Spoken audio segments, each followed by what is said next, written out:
Yeah, okay. So there's him, and wasn't there another one?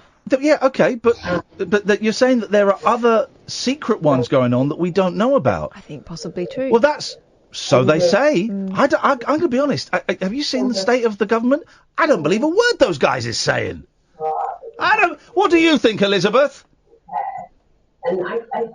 Turn your stream off, Elizabeth. I can't work under these conditions. Let's go to Bill. Good evening, Bill. Yo, Bill. How's it going? It's going very, very well, mate. What have you got for us tonight? Well, it's a little bit of business. Oh, are you dealing? No. This is legit business. Yes. This is something I think you'll be interested in. Have you been following the Brian Harvey story for the last couple of weeks? From a distance. Have you seen the video today? No, I haven't. He actually had police on his door. He was filming them, and they were telling him his life was under threat. And I think maybe you should get him on your show. I would. Well, here's the thing. I would love to. I've met Brian Harvey years ago. Really nice lad. Yeah. He's from where I'm from. What, Walthamstow? Yeah. Okay.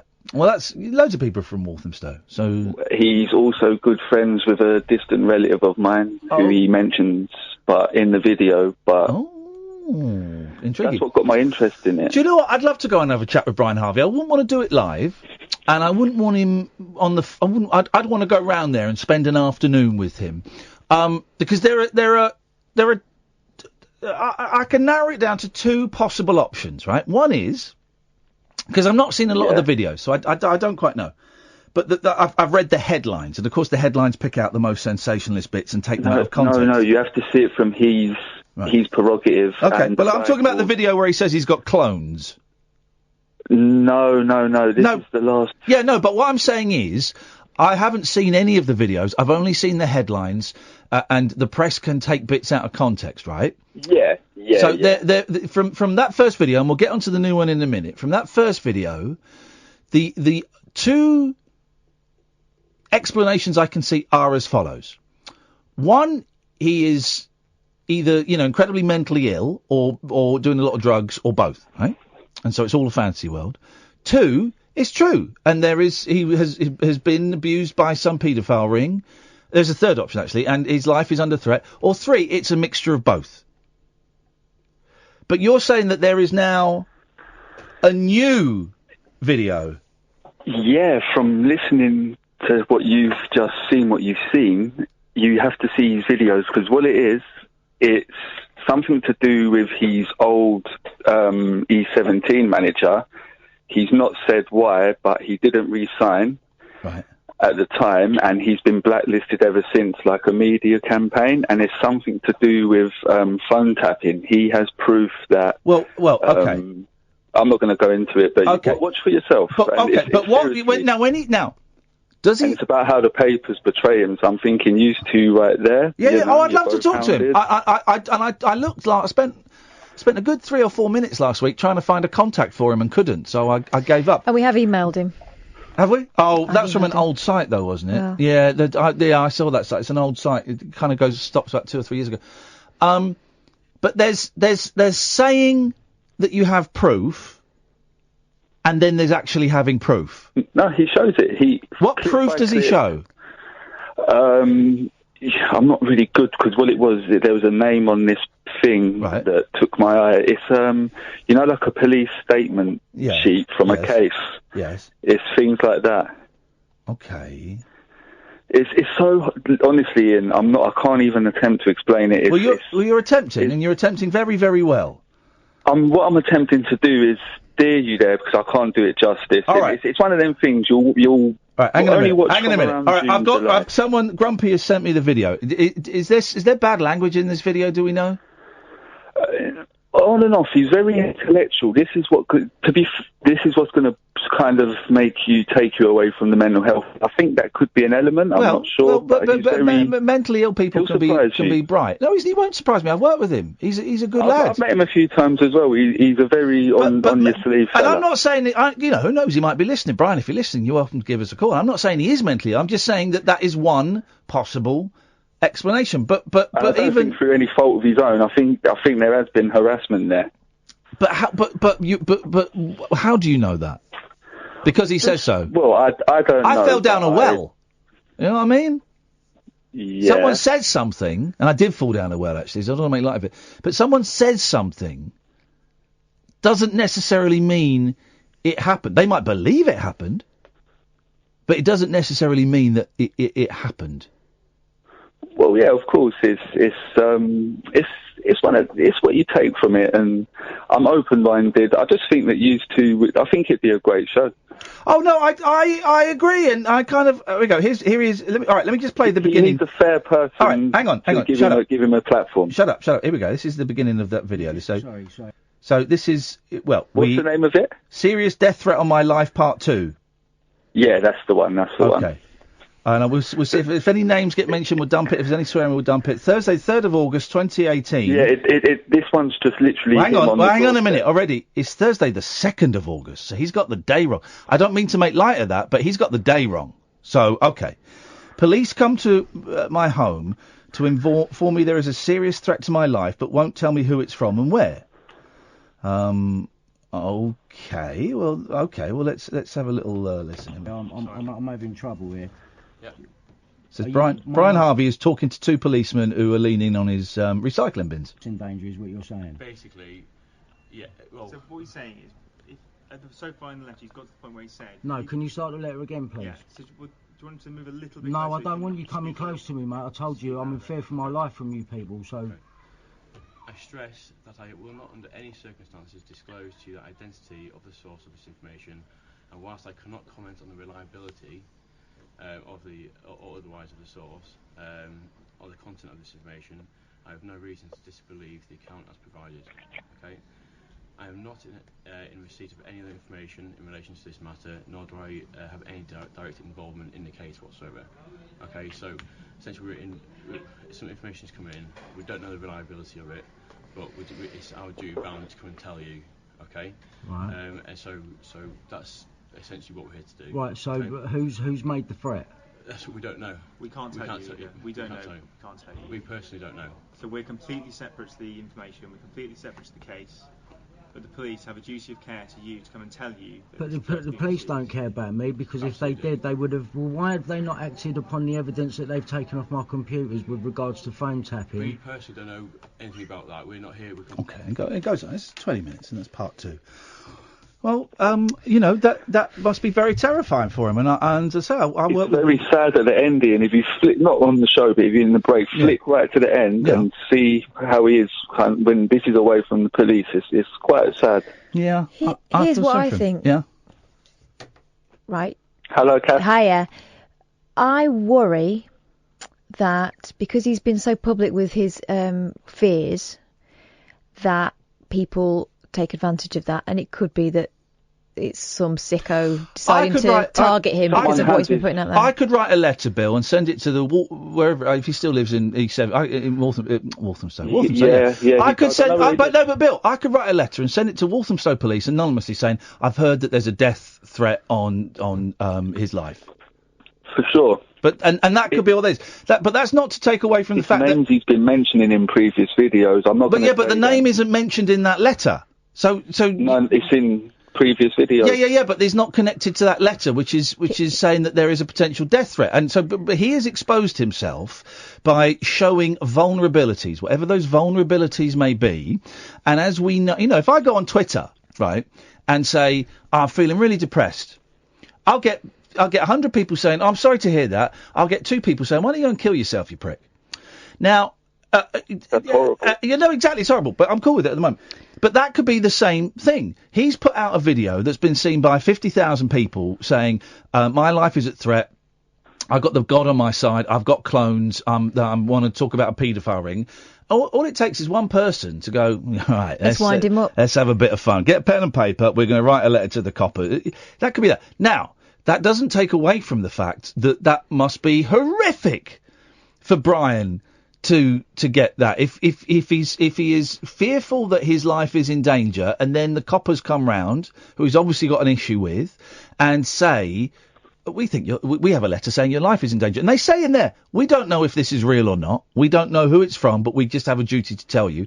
No, it's not. It's not that strange. I've had death threats. I've never had. Well, yeah, you're in a different realm to me. Yeah, exactly. So it's not. I've had death threats. I've had death threats, just not from the police. Well, no, but I've had the police. I've had death threats, and I've had the police get in touch. So and that was when I wasn't being particularly, open about issues that I've got. He has gone online. The internet is such a nasty place. He's gone online and said, I'm struggling and I'm fearful for my life. So there are loads of people out there that will write in and go, I'm going to kill him. Or it's real. Or it's real. It's real. But you can't extrapolate that because he mentioned 2 or 3 names in video A, that an anonymous letter in video B is necessarily connected to those people in video A. Oh no, of course. I just think that you're a fair person who will give him a platform and not ridicule him. No, I wouldn't. I wouldn't ridicule him at all. I think that's what I mean. I think it'd just be I think it'd be good. Well, if you can do it. Or it'll be awful for him, or it will open him up to more of this nonsense. Well, this is the thing. I would like to look after him. We would, but once it's out there, that's more people that will hear it. I would like to talk to him, and it's something that I've considered, and I think I might pursue a little bit. But as I say, it would be pre-recorded, and if I did it and came out thinking, oh my God, that guy's crazy, we wouldn't put it out. As simple as that. We're not going to put it out to it go, hey, listen to this guy. So we've got the latest from. That's why you're a safe person to do it with. Okay, well, what's his address and phone number? I'm not going to say it on the air. I don't know his actual address. I know the area. I know his postcode. I'm not going to say the area. No, don't. Please don't. I'm joking. Okay. Well, maybe once I get my internet set up in my new farmhouse, bought a desk today. I bought a desk today, Bill. Once I get my internet set up in my new farmhouse, then I'll spend an afternoon trying to track him down. And also, you say I didn't know him very well, but I spent a lovely day with him. God, that must have been. I'd stopped drinking. That must have been 10, 11, 12. That must have been 12 years ago. Was it a TV show? It was a pilot for a terrible TV show. And I think it was called To Chav or Chav Not. Oh, God. And it was a quiz show that's very racist. It was a quiz show with chavs on one side and posh people on the other. It was me. I think I was hosting it. Me and Alison Bell were hosting it, I think. No, or she was the... Anyway. And him and John... Was it on Dave? No, it didn't get shown because it was awful. But it was him and... What channel was it meant to be on? It was Channel 4, I think. Oh, okay. I think so. I don't remember. I've done lots of pilots and stuff. It was awful. But what I'm saying is that I spent an afternoon with him, and I thought he was a funny, intelligent, decent bloke, and I've got a lot of time and respect for him. And I wish him the very best of luck. And try and fall down the rabbit hole. Well, not literally, but... Okay, I'm going to fall down your rabbit hole in a minute. Thanks, Bill. 0344 499 1000 is the phone number. You can Skype Late Night Alternative. This is the Late Night Alternative, weeknights from 10 on Talk Radio with Iain and Kath. No rules nocturnal nattering for nightbirds, nurses and Nosferatu. All right, cool. The Late Night Alternative with Iain Lee on Talk Radio. Well, 2.5 years in, and Lane has finally made a good point on Twitter. Thank you, Lane, at last. I don't think Brian Harvey will speak to you because your boss, Murdoch, is the main threat, according to Brian Harvey. So that makes sense. Yeah, that makes sense. He probably wouldn't speak to us in that case. I get it. I get it, man. I get it. Of course I get it. Here we go. Caroline from Liverpool has emailed him. Don't worry, Nigel from Maidstone's coming up, guys. We'll have some fun. Your co-presenter, Cathy Boyle, how do you feel about that? By accident or on purpose, said last night that she earns less than you, Iain Lee, as a presenter on Talk Radio. Yeah. I think it is a scandal that in 2018 there is still no equality when it comes to how much women earn compared to men on radio stations like Talk Radio, LBC and the BBC. This is a disgrace. Well, do you agree, Iain Lee? Caroline from Liverpool. No, I think Cathy Boyle earns too much, and I am constantly petitioning my boss, the delightful Denny Morris, to reduce her exorbitant salary. Catherine, what would you like to say? technically we're not doing the same job. Yeah. So, and I'm paid very well for the job I do. She's not, bizarrely, I get what you mean. I totally get it. I'm joking, of course. When Caroline. I do the job that Ian's doing, I get paid more. Than me? No, more than I paid now. Yeah, technically Kath is not even meant to be sat in this studio. She's meant to be sat behind you're the producer of the show. Yeah. So, traditionally the producer will sit, the producer's job is generally less, is paid less than the presenter. I know a few cases where it should be the other way around. Julia Hartley-Brewer's team should get danger money. I turned on the radio today and I accidentally heard a little bit of her show. Oh, my God. Anyway, joking. No, I did. It was awful. But producers generally get less than the presenters, and whether that's fair or not, I don't know, but they're getting paid for a different thing. And Catherine should be on the other side of the glass. But we kind of, you do, I like you being in here. Mm-hmm. You like you being in here. Yeah. She cuts the cheese a bit. I can put up with that. Every guff, she gets £25 deducted. She's down to minus £255.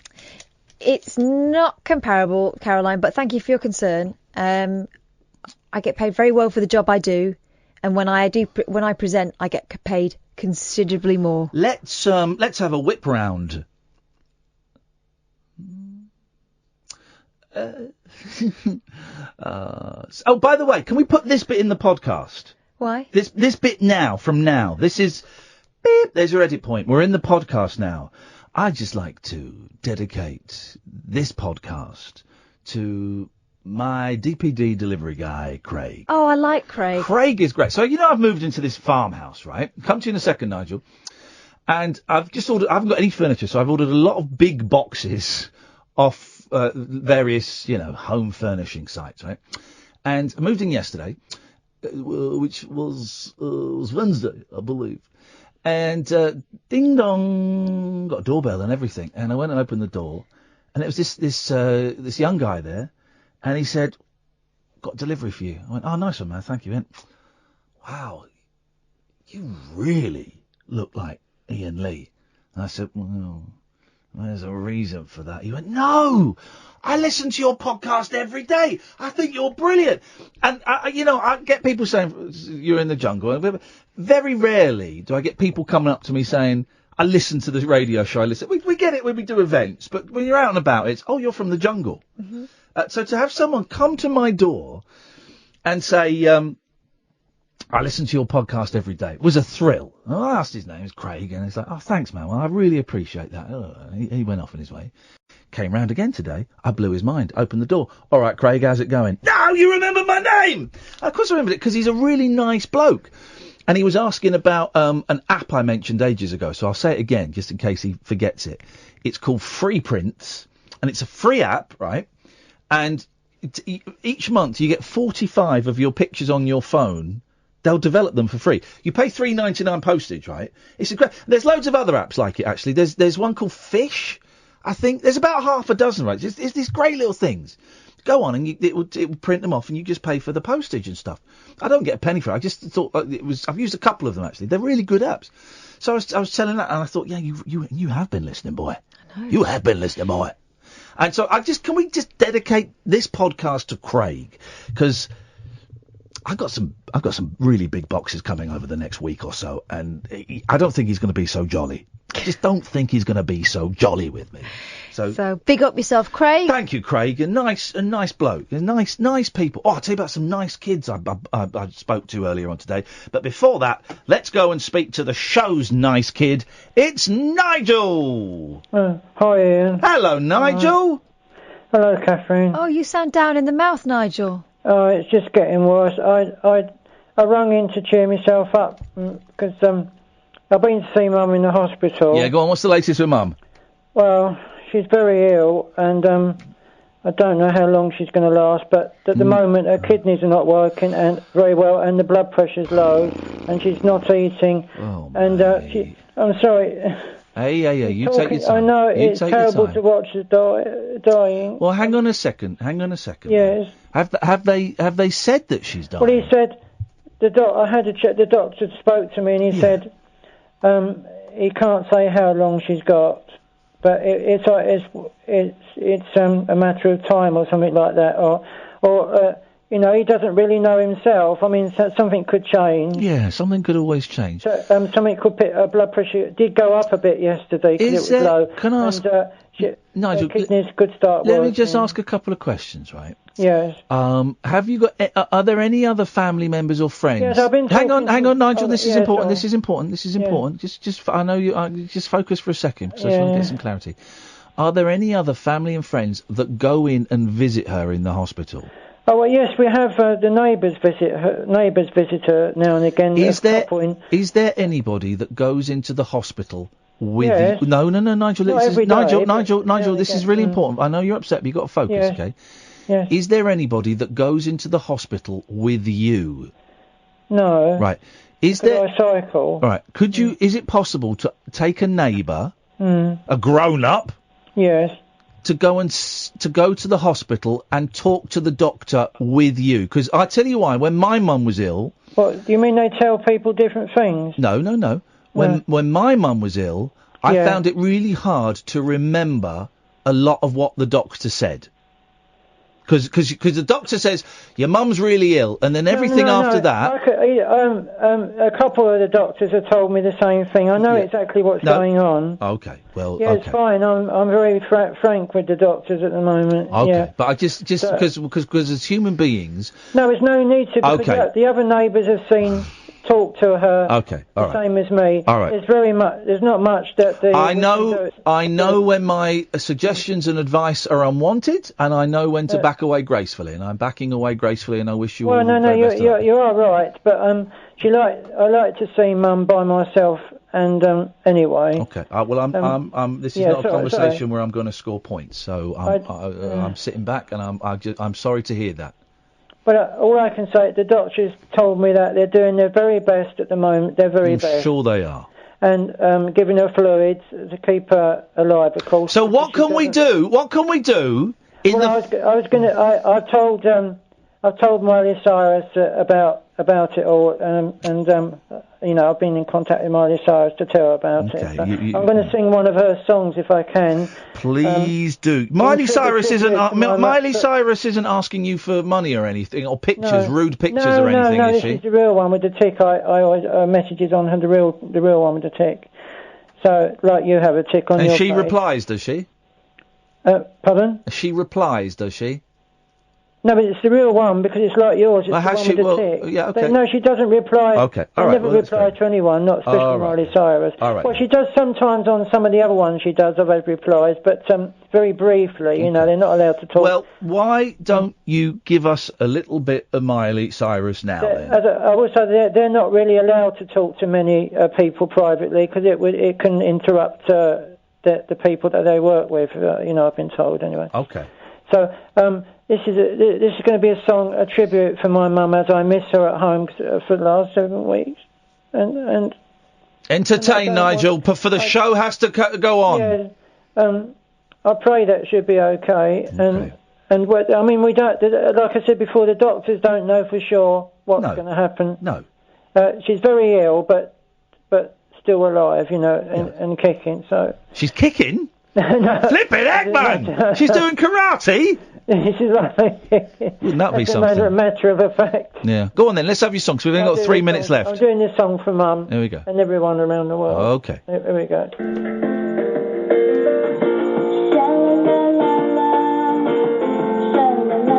They used to call me your dreamer.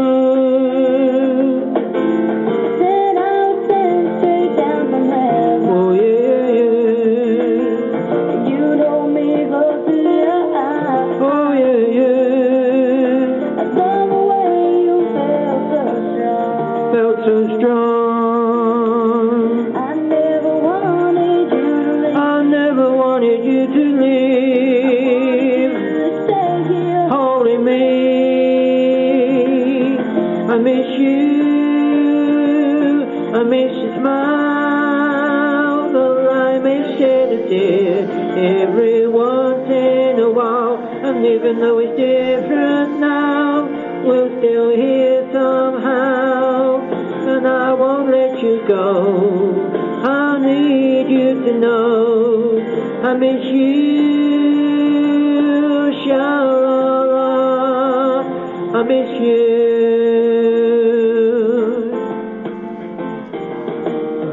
They used to call me your dreamer, and now I'm living out my dreams. Oh, how I wish you could see everything that's happening for me. I'm thinking back on the past.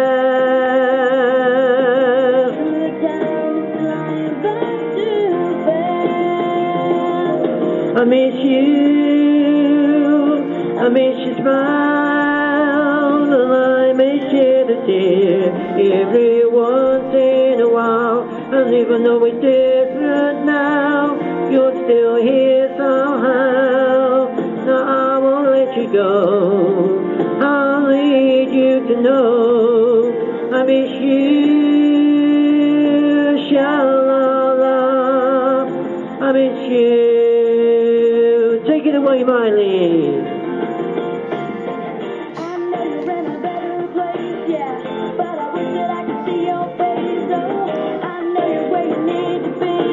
Even though it's not here with me, I miss you, I miss your smile, and I miss you to tear every once in a while. And even though it's different now, you're still here somehow. Now I won't let you go. I need you to know I miss you, sha-la-la. I miss you, I miss your smile, and I miss you to tear every once in a while. And even though it's different now, you're still here somehow. And I won't let you go. I need you to know I miss you, sha-la-la. I miss you, oh yeah, yeah, yeah. I miss you. Come on, man! Yes, Nigel! Thank you. That's your best one yet, buddy. Thank you, my darling. Thank you. Listen, we send lots of love to your mum, and those who pray will be praying, and those who I don't know, will be I thinking know. good things, and we wish you all the best of luck, mate. Give us a call thank you, soon. Miley, for letting me do that song. It's a bit, well done, Miley. Thank you, Nigel. Take care, Thank mate. you for letting me do my song. Speak soon, buddy. Take care. Bye-bye. No. What a genuinely touching moment on the show. This is the Late Night Alternative on Talk Radio. The Late Night Alternative with Iain Lee on Talk Radio. We have ways of making you talk.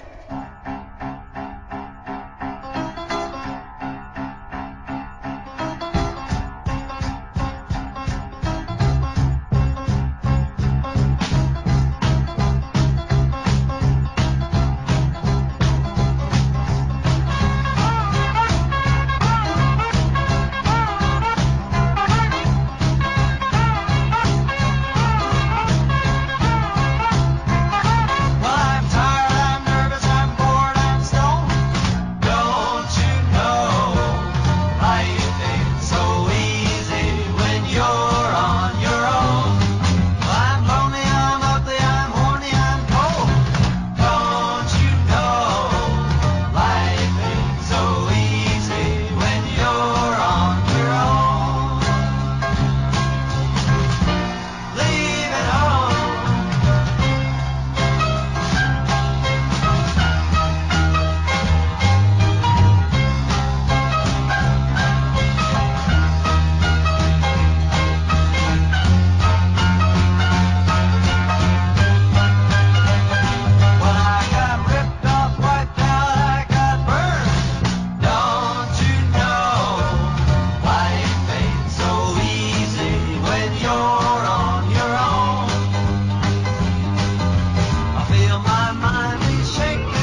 song by The Doors after Jim Morrison died and improved immeasurably, and it's called I'm Horny, I'm Stoned. That was the 90s for me, guys.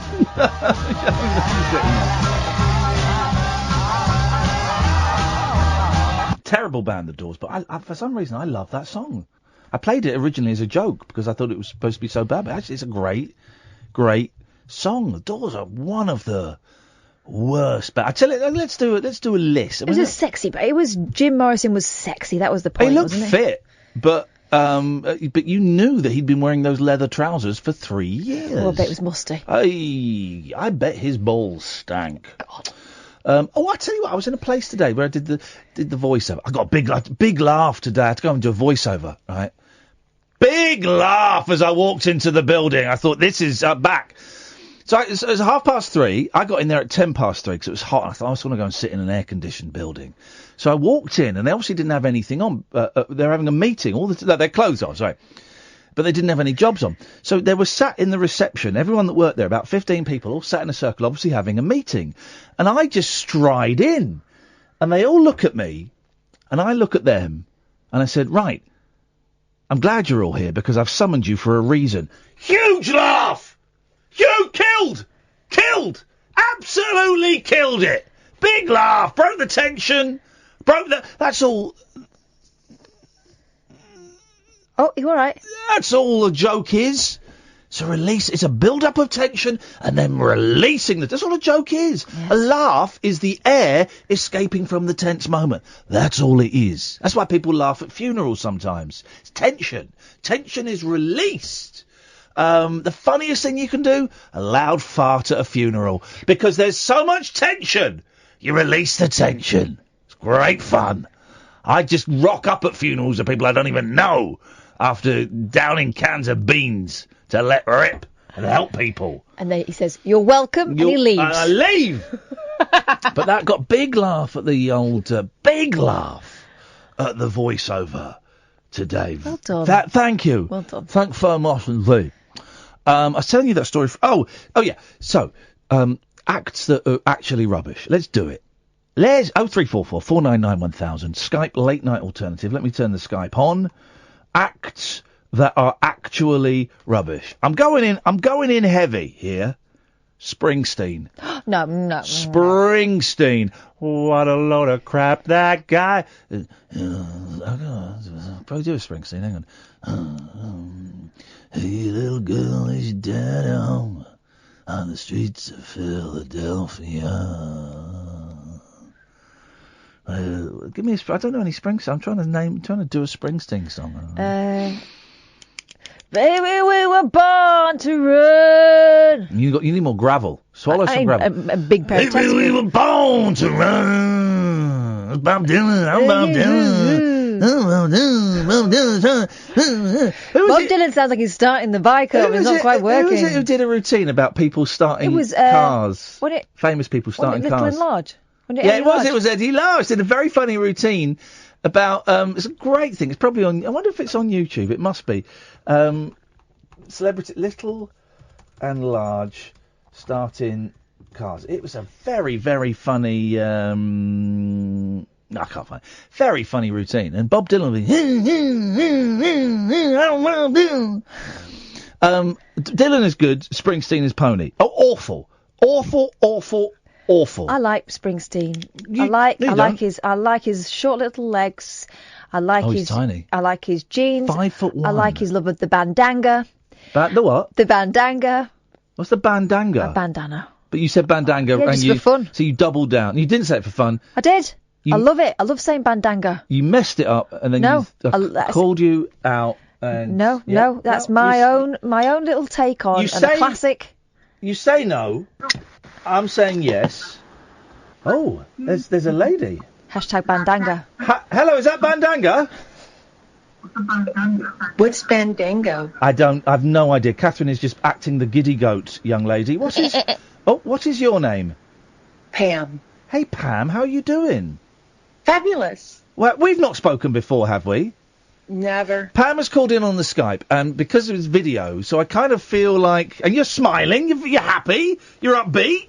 And it's like, have we met? But no, we haven't met. No, I live in a different part of the world.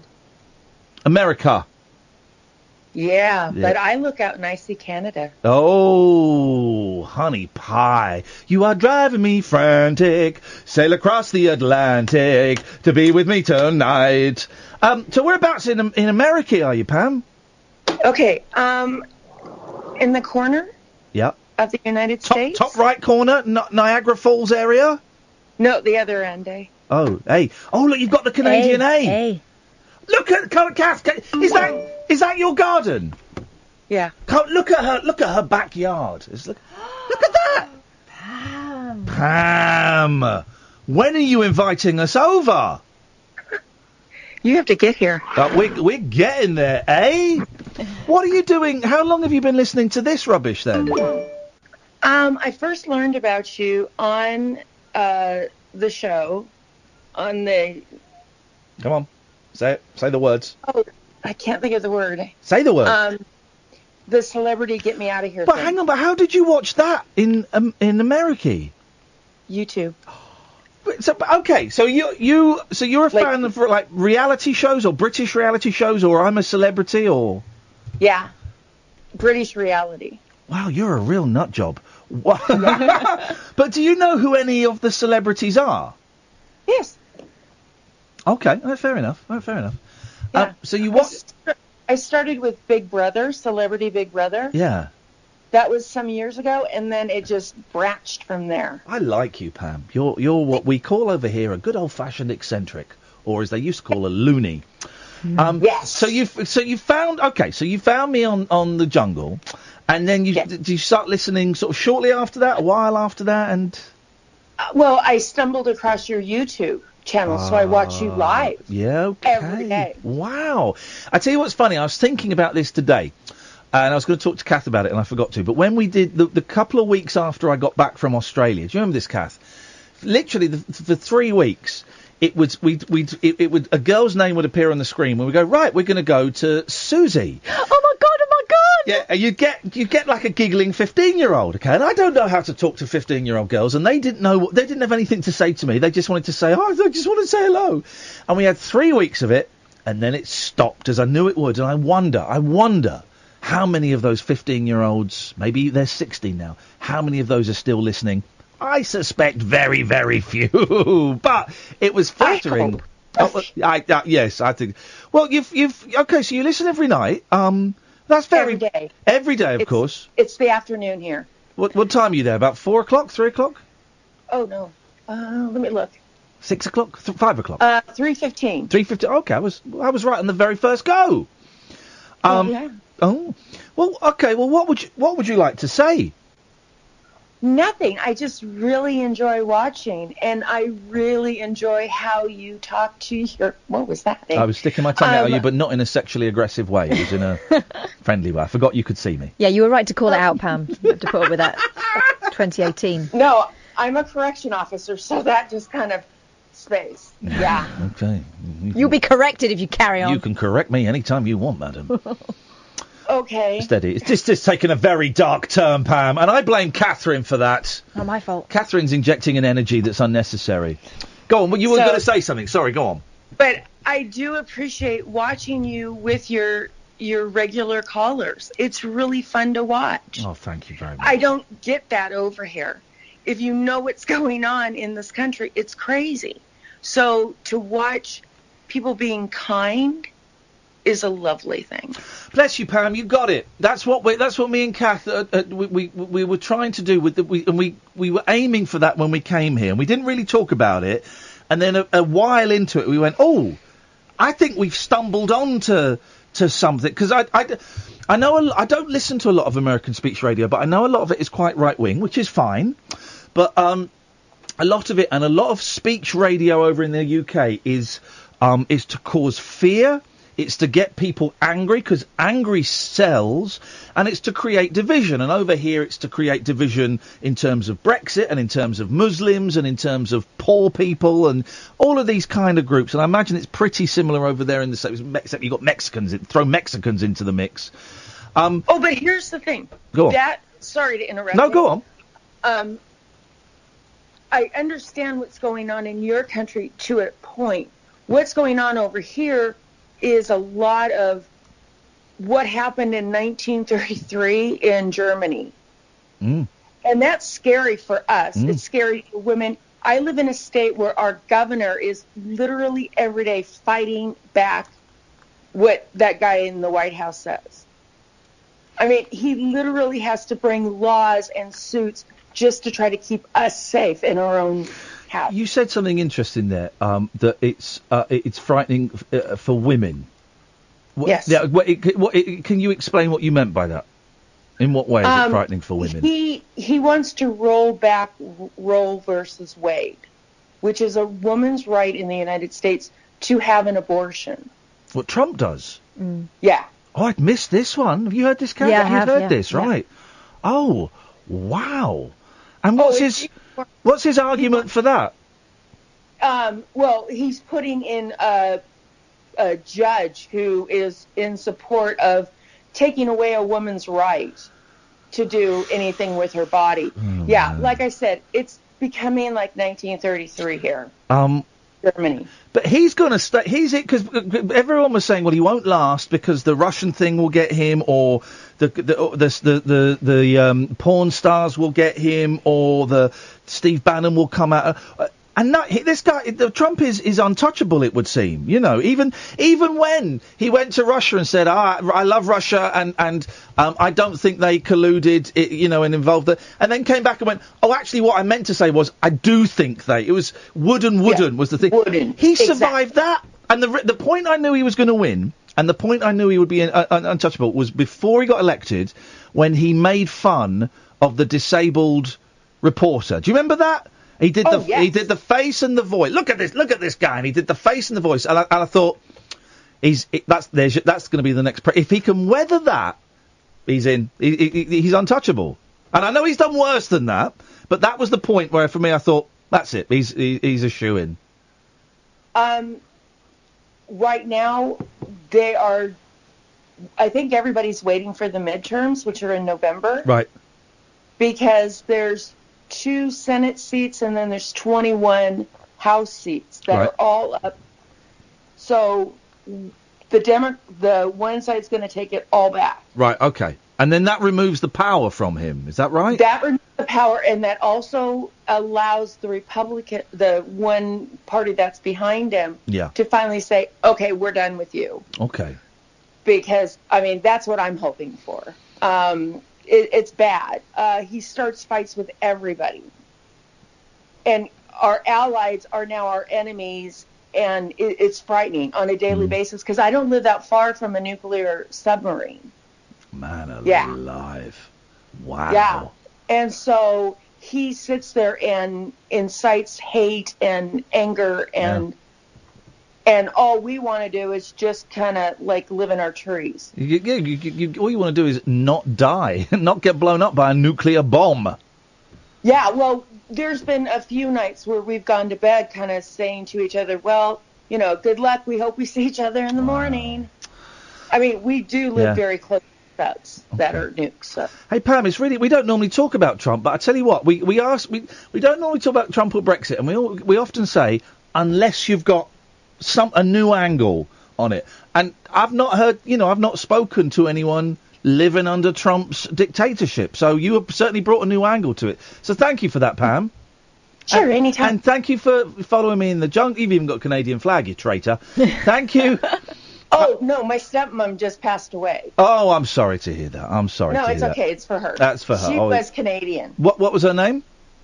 Lois. Lois. Well, then big up Lois. I'm sorry to hear that. And sending you lots of love. Hey, listen, thank you for following me in the jungle. Thank you for finding me on YouTube. And thanks for calling in, Pam. We'll speak again. Yes, and thank you for doing what you guys do. Hey, it's really cool. Thank you. It's fun to watch. Take care, Pam. See you later on. Bye-bye. There we go. Bye. There we go. What nice people. Isn't that fun? This is the thing. I noticed this yesterday. We'll keep Skype going for a bit, I think, for a few shows, because what different people we've had calling in, completely new people and people that wouldn't pick up a telephone to call him, And look, she's even sent a message before that call. Can I call in on Skype? I don't want to interrupt you speaking. Oh wow! The whole point is that you interrupt. And we don't normally talk about Trump, but how fascinating to get it from the perspective of someone who's living there. So someone who's obviously on the left, and that's fine. And I have to, I'm aware that there are people on the right who think that Trump is the best thing since whatever. I thought that was interesting, and what a nice lady. So. The whole thing about trying to reverse the abortion laws, my God, that man. I'd missed that one. Well, he's trying to court the Bible Belt, isn't he? Yeah, of course. 03444991000. This is the Late Night Alternative on Talk Radio. Uncut after-hours conversation for the up all-night generation. The Late Night Alternative with Iain Lee on Talk Radio. We'll get you talking. Skype is open, but I'm going to turn the sound off. So if you call in. And we don't answer you, then I'll call back in a few minutes. But Late Night Alternative, all one word, and we'll have it going for a while. It seems to work, and we seem to be getting calls from all over the world. Canada yesterday, wasn't it? Yeah. Yes, it was Dave. Was it Dave? David in Canada, Pam in America, all over the world. So we'll keep it going, and it's getting interesting and different people. But also we'll take phone calls as well. 03444991000. So I had to go to, because I've got no furniture. I've been buying a lot of furniture online, but today I needed two specific things, because I'm skint now, right? So I needed two specific things at cut price value. I needed a bookcase and I needed a desk, an office desk. So I went to IKEA, but I planned it like a military mission. I looked online.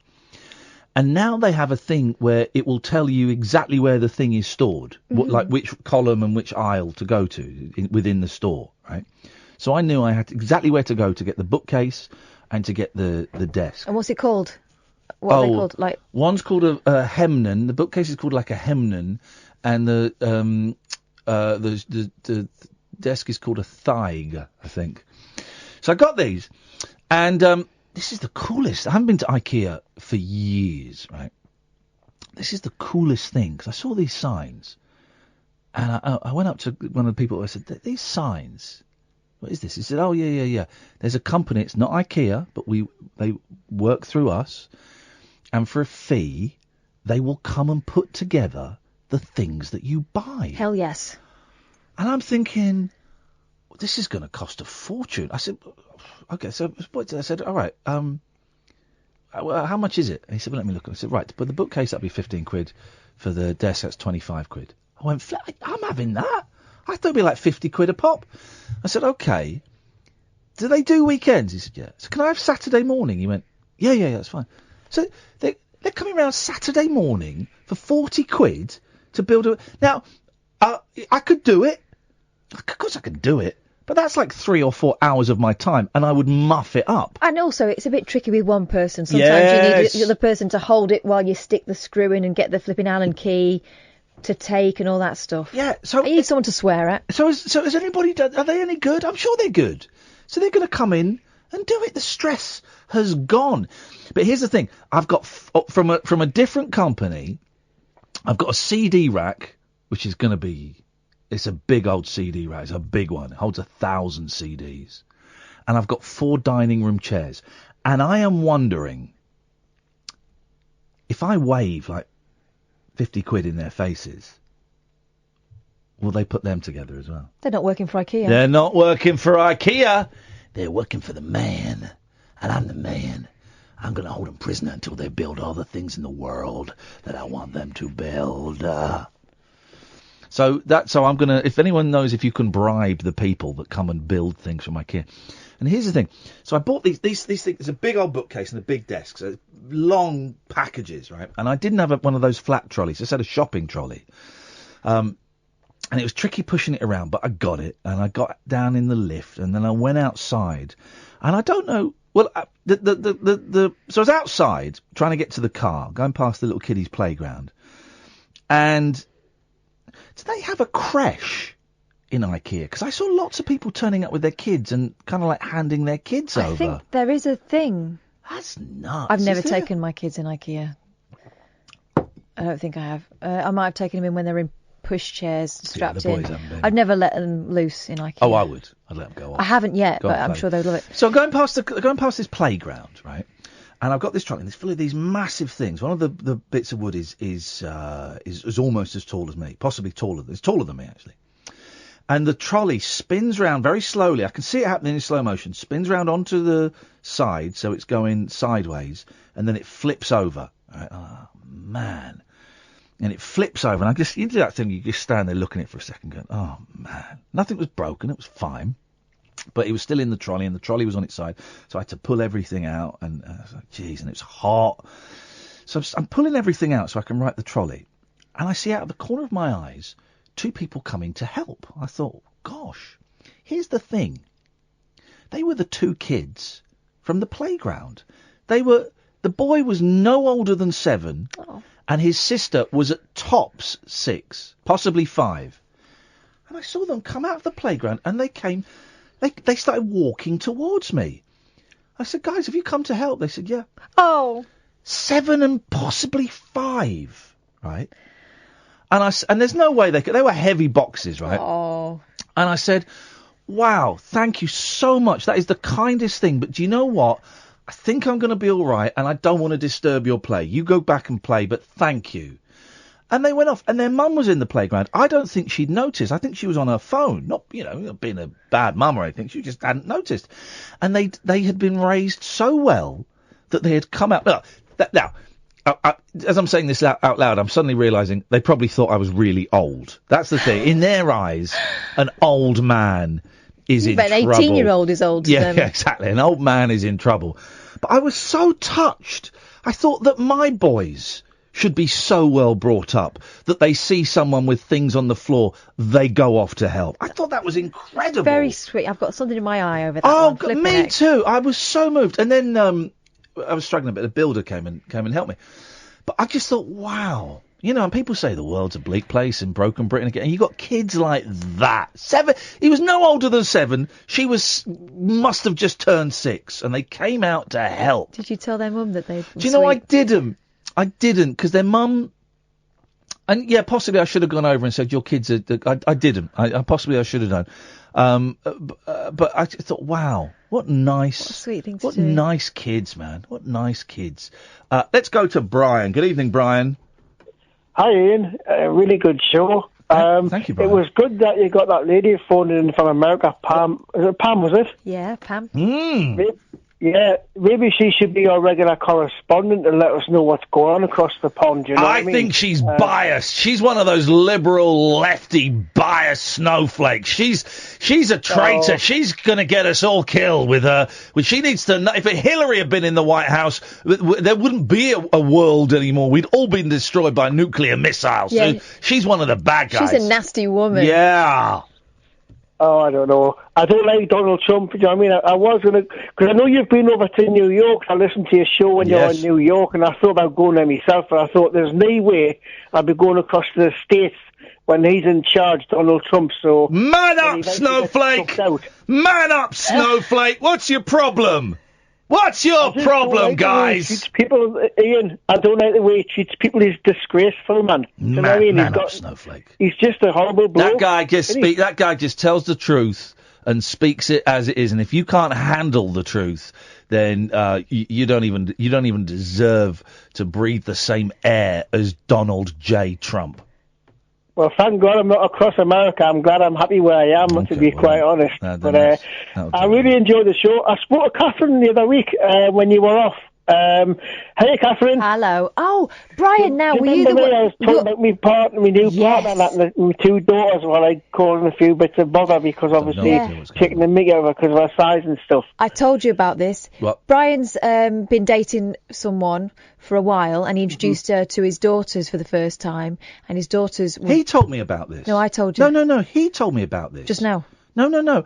I've heard this man talking about this. Maybe it was when I was... Maybe you listened. Maybe I listened. Maybe I did. But yeah, I really felt for you, Brian, because you were sort of stuck in the middle, weren't you? So what do you... I suggested you have a word with their mum, because I felt like maybe they were trying to be loyal to their mum by being horrible to your new girlfriend. I took up your advice on that and just spoke to the 2 daughters and said, look, you have to accept your dad, who he goes out with and stuff. who he's with at the moment, and you have to just go along with it and stuff. So the daughters did apologise to the lass. Oh, she's done They said they were really sorry in that, and so the things are getting on quite well. We're going to Scarborough for a few days. Together, we're going to go to Scarborough for, in the caravan and stuff, and that'd be a bit of a laugh, I think. So we're going to do that. You're all going together? Oh, aye, everybody, aye. Me, my ex-partner, my new partner, and the two lasses are all going to Scarborough. Hey, caravan and stuff. Do you know what? That is brilliant, because it's the grown-ups showing the young'uns how to behave. And that's how it should be. Exactly. Oh, well done. I'm so pleased, because there was no need for that, was there? Exactly. And like I said to the daughters, I said you shouldn't judge somebody on the size, because she's dead canny. Honestly, she really is. And I said once you get to know her, she's dead friendly and everything. And so the daughters did apologise. Yeah. So it's going really well. We'll go to Scarborough soon. What are they, 14, did you say? That's right, yeah. 14-year-old, yeah. And See, I'll be honest with you, they are quite like, the two daughters, do you know what I mean? They've got like loud personalities and that, and sometimes they're a bit cheeky and stuff, do you know what I mean? But I've sat them down and we've had a good talk and everything. Hey, Brian, can I ask you a question? Yeah. Are you going to Scarborough Fair?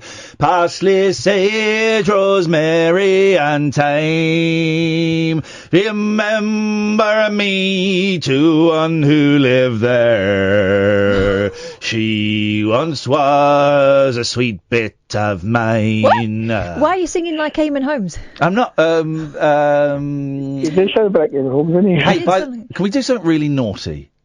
Starting from now. Oh, what? Right, starting from now. Let's take a sweepstake on how many shows we think Eamon Holmes is going to be in for this month. Shall we?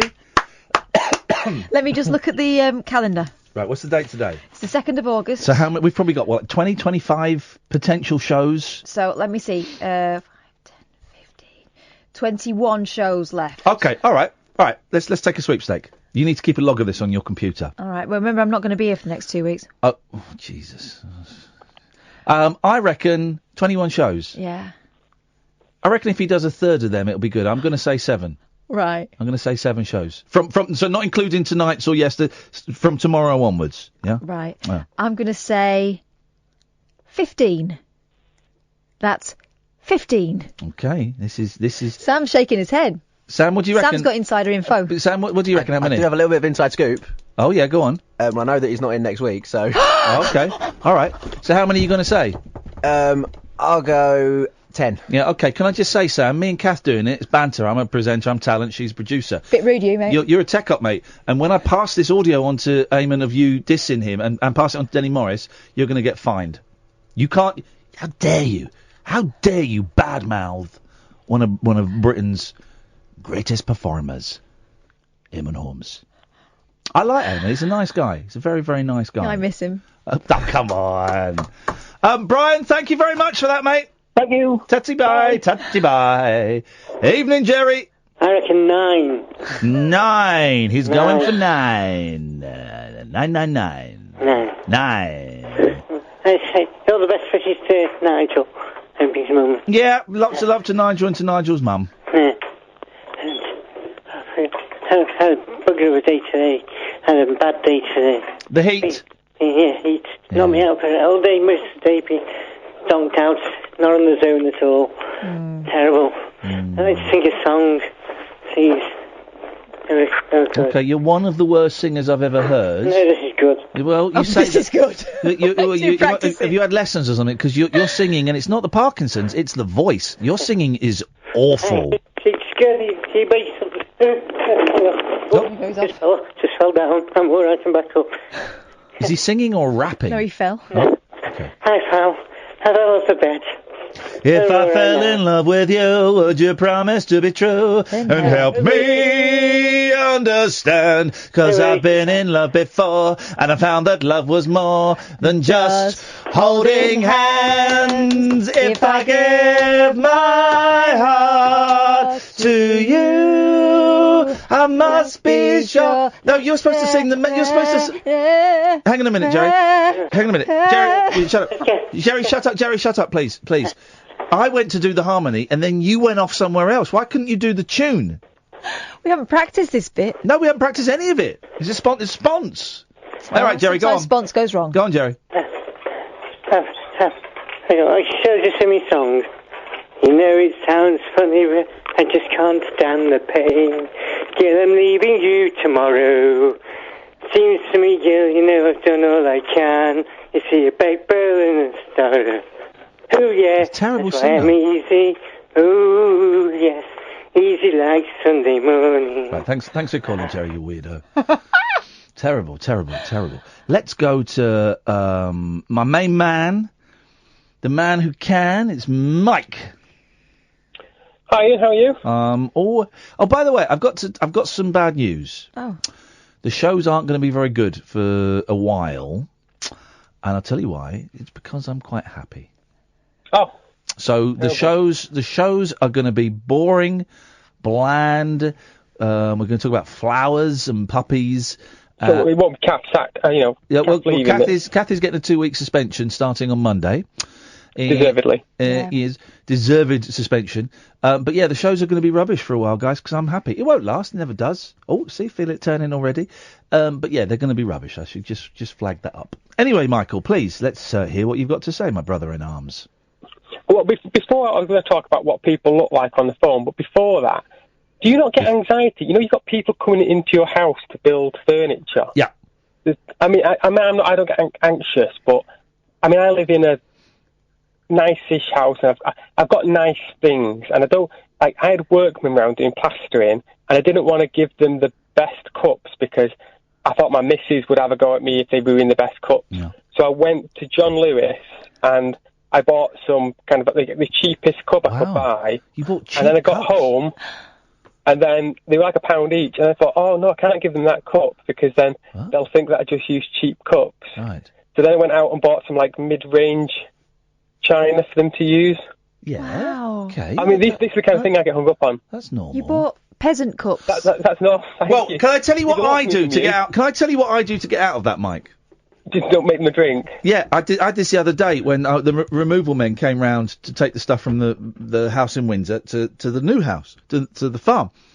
And I said, guys, I'm really sorry. I would offer you a tea or coffee, but there isn't anything in. Now, there was loads of stuff in, but because I do get anxious about making people drinks and where do I put the cup. My anxiety is where do I put the cup and draw their attention to it.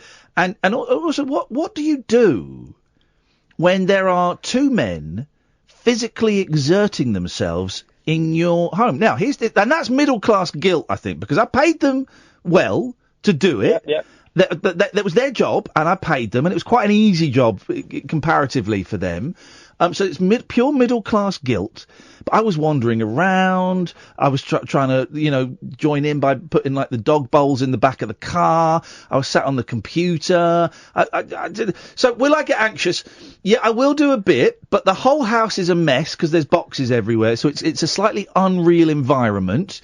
And I don't think they'll be there that long. But yeah, of course I feel like there's yeah. You just get yourself some mid-range china. That's my tip to you. Okay, well, at the moment, that's all I got. So they'll be having it from an Avengers mug if I make them anything. Oh God, no! All the cups have to match, or we chuck them in the bin and start again. Wowzers, Michael, you're an interesting character. You know what? But only secretly. I keep a lot of mine to myself. Well done for you. Do you find Lock it away. Does it? Well, I was going to say, does it interfere in your life much? But if you're making repeated trips to John Lewis, so you've got the right cups for people to drink, I guess it does. But do you know what? I bet there'll be people listening going, yeah, no, I get that. I totally get that. I know. I don't think I'm that eccentric, really. I mean, that's I've remembered that. That's quite an extreme example. Yeah. Okay. But I don't think I'm that bad, really. Good. Well, anyway, that's not what I'm up for. Oh, here we go. Well, stay there. Well, hang on, stay there. We'll come to you after the ads. Got to do a little bit of business. I'm trying to be professional. The Late Night Alternative with Iain Lee and Catherine Boyle, weeknights from 10 on Talk Radio. Unmissable late night radio with the original king of unconventional conversation. Make contact with Iain Lee. The Late Night Alternative with Iain Lee on Talk Radio. I'm just worried that Like when John Cleese had therapy, he stopped being funny. That me being happy, for God's sake, makes the show boring. Is it boring? Is it boring? Hello? Hello? Is it boring?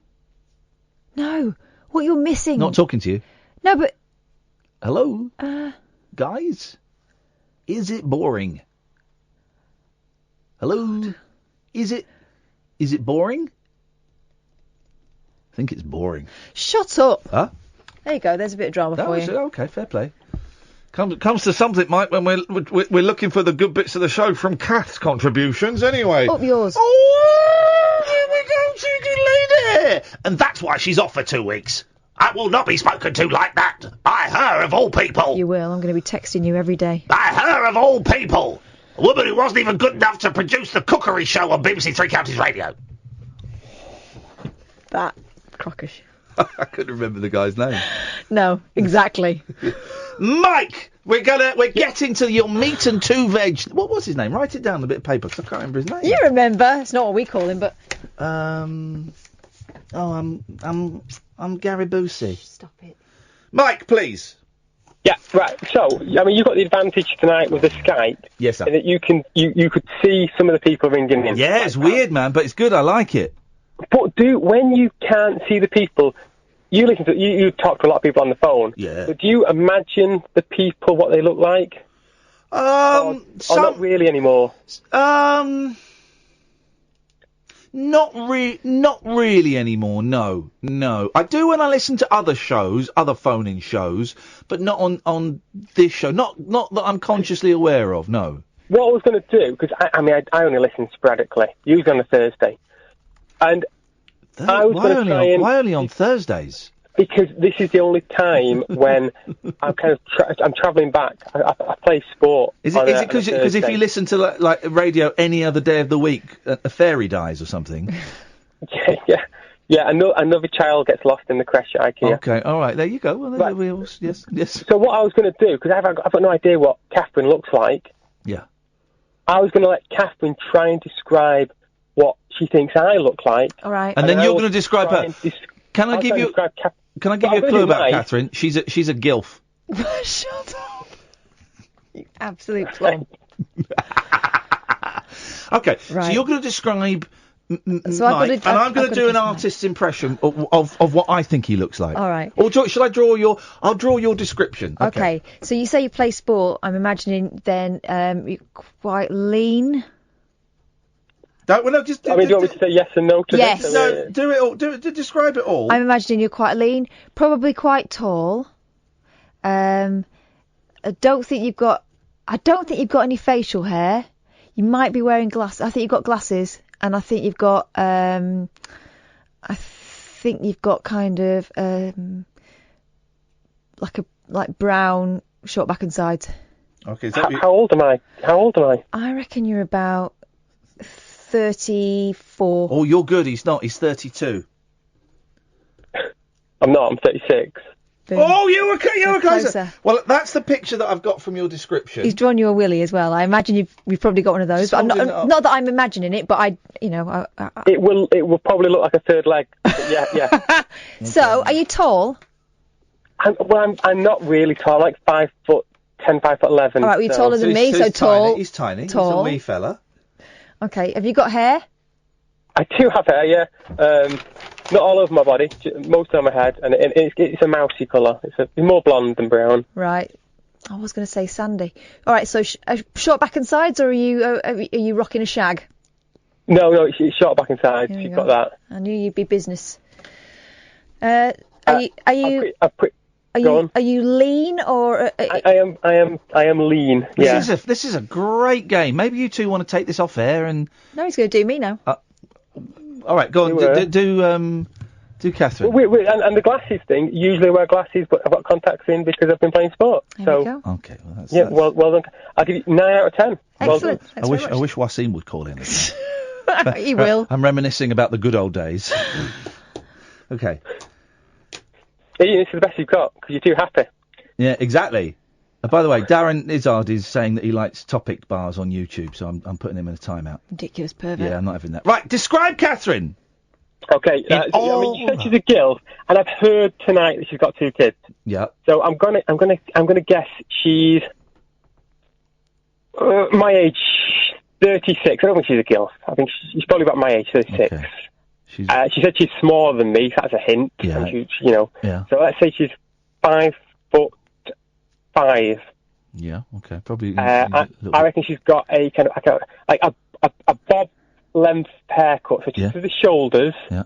And I think it's kind of like it's gonna be brown. It's gonna be brown coloured hair. Yeah. No glasses. Oh. Way too vain for glasses. Yeah. Yeah, and what else can I say? Okay, have I think fairly lean herself. Okay. Yeah. Have you seen the cartoon television series Scooby-Doo? Yeah, which one? We going for Daphne or Velma? Velma. Oh, you cheeky sod. But you know that's actually... I've been compared... you came in once... More recently to Elastigirl from The Incredibles. You came in once with glasses and an orange dress on. I did. Ready. It was incredible. Jinkies. Well, that was great. That was great fun for absolutely nobody, Mike. So thank you very much for that. Let's go to John. I like Mike. Don't be mean. Speaking of meanness, hello, John. Hi, how are you? Oh, mate, I'm on top of the world. It's not going to last for long, as you said. What did he say? It's not going to last for long, as you said. Okay, Happy? Happy John. His calls in every night, and they're too long. I'm just taking advantage of the next month or so that you're warning us, because I'm going to miss you, brother. I'm not taking a month off. No, you said it. You said you hinted a few times that you're gonna. It's not gonna last. Well, very no. long, Okay. Here's the thing, right? I was quitting the radio to become a farmer. I bought a farm. I'm living on a farm. I've got 1,500 cattle. It's not dairy. Like Imus. Okay, sure. Living on a ranch. Yeah, sure. It's not dairy. It's purely beef and frozen. You know what I'm referring to? Imus. You know what I'm referring to? Have you heard of Imus? Sure, whatever. So Imus in the morning. Have you heard of him?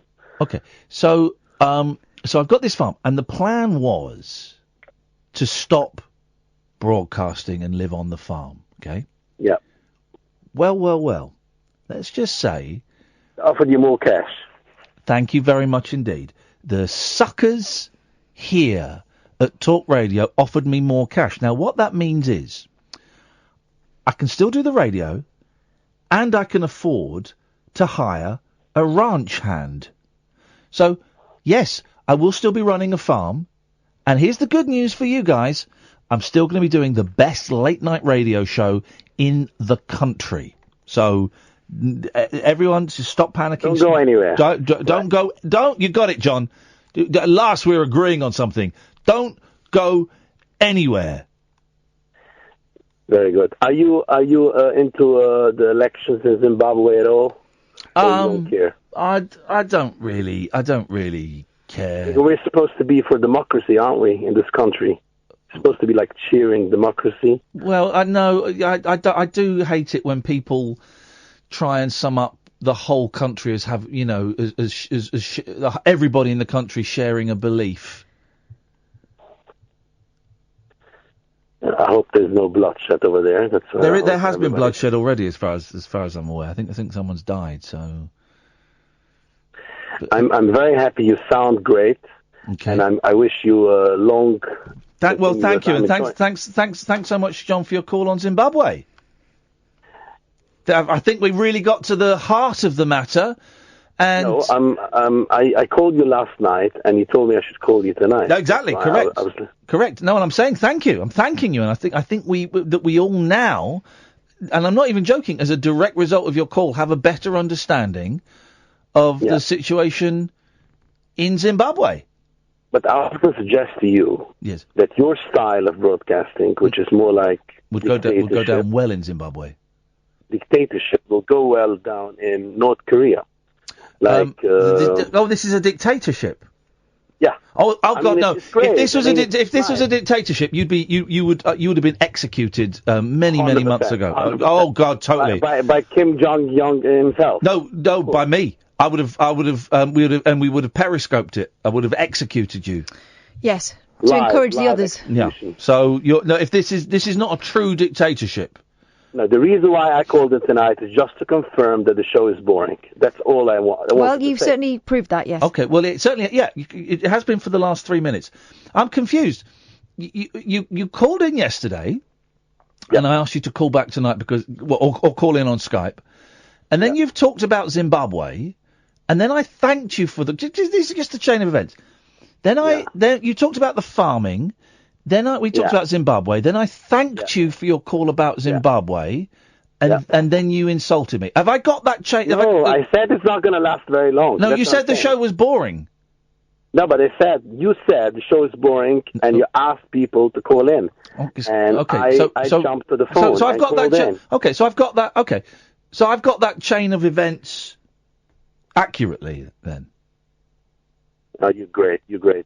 No, don't ever change. Don't ever change, my friend. Okay. Thanks for your call, John. I really appreciate that, and I think everyone has got a better understanding of the situation in Zimbabwe now about the rigged elections. And we don't give a toss about them. I don't really. do you? Really? I don't care. I think we talk about democracy. Yeah. No, we don't. Like it's something we believe in. It. We don't. Really, democracy doesn't exist, man. It's a myth. Yeah. Democracy doesn't exist in Zimbabwe. So yeah, we can say it out loud that it's all we don't care. That's good. Okay. All right. Thanks for your call, man. There we go. Not even a bye. I like it when they hang up for me. It saves me clicking a button. It makes my life so much easier.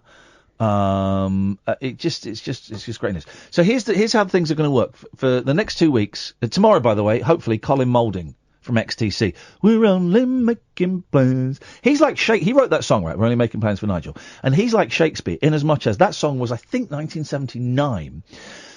But it keeps popping up in newspaper headlines. You see, even now, there's Farage, you'll sometimes see the headline, making plans for Nigel. And it's great, how that phrase has seeped into the... Anyway, I'm going to his house tomorrow, and so hopefully we'll have an interview ready that can be played out tomorrow night. Catherine is off for 2 weeks, so I'm flying solo down in Acapulco.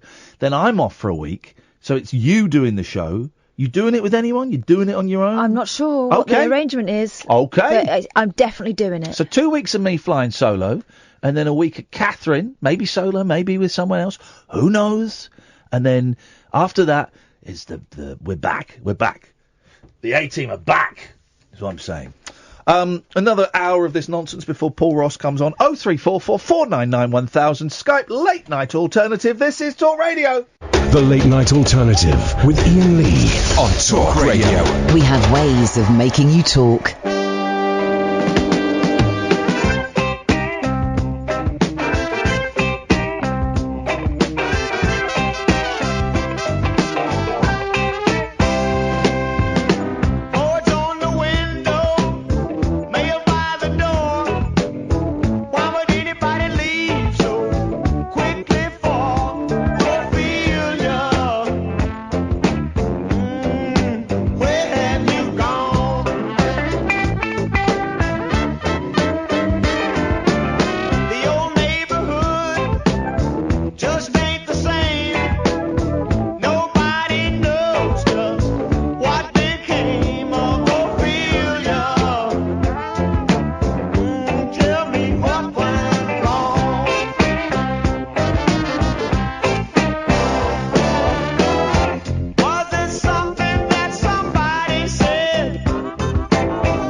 clearing out a little bit of the dead wood.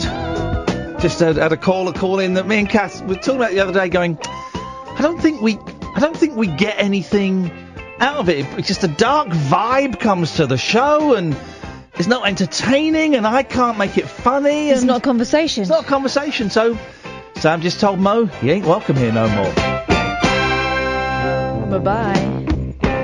Yeah, the band. We're the band, and we play all the music with our guitars and our drums and sometimes our mandolins. They're all...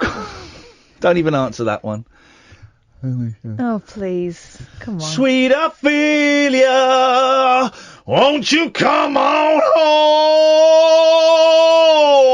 Yeah, oh yeah. So we can make a love all night long. Make a love all night long. When I say all night long, I mean 3 minutes, then you're gone. Oh, that's romantic. Isn't it though? Yeah. Isn't it? Yeah. Isn't it though? Yeah, though. Yeah. Isn't it though? Yeah. Where do I put it? Put it in there. Okay, lovely. That's nice, isn't it? Oh, that's nice. Oh, I like that. Oh, I like that. Is that porn for the blind again? Oh, I'm tired now. Let's go. Pick 1, 2, or 3. Don't pick 3. So 1, 2, or 3, and I can't pick 3? Yes. So it's 1 or 2? Well, Why don't you just say 1 or 2? Pick 1, Why are 2, you being quizzical? Pick lines 1, 2, or 3, but don't pick 3. What if I want to pick 3? Well, you'll be very disappointed. Probably be disappointed with 1 or 2, that won't I, really? Well, let's just pick a line between 1 and 3, but don't pick 3. Do. Cat's got flu. Dog's got chicken pox. So, yeah. 1. Okay.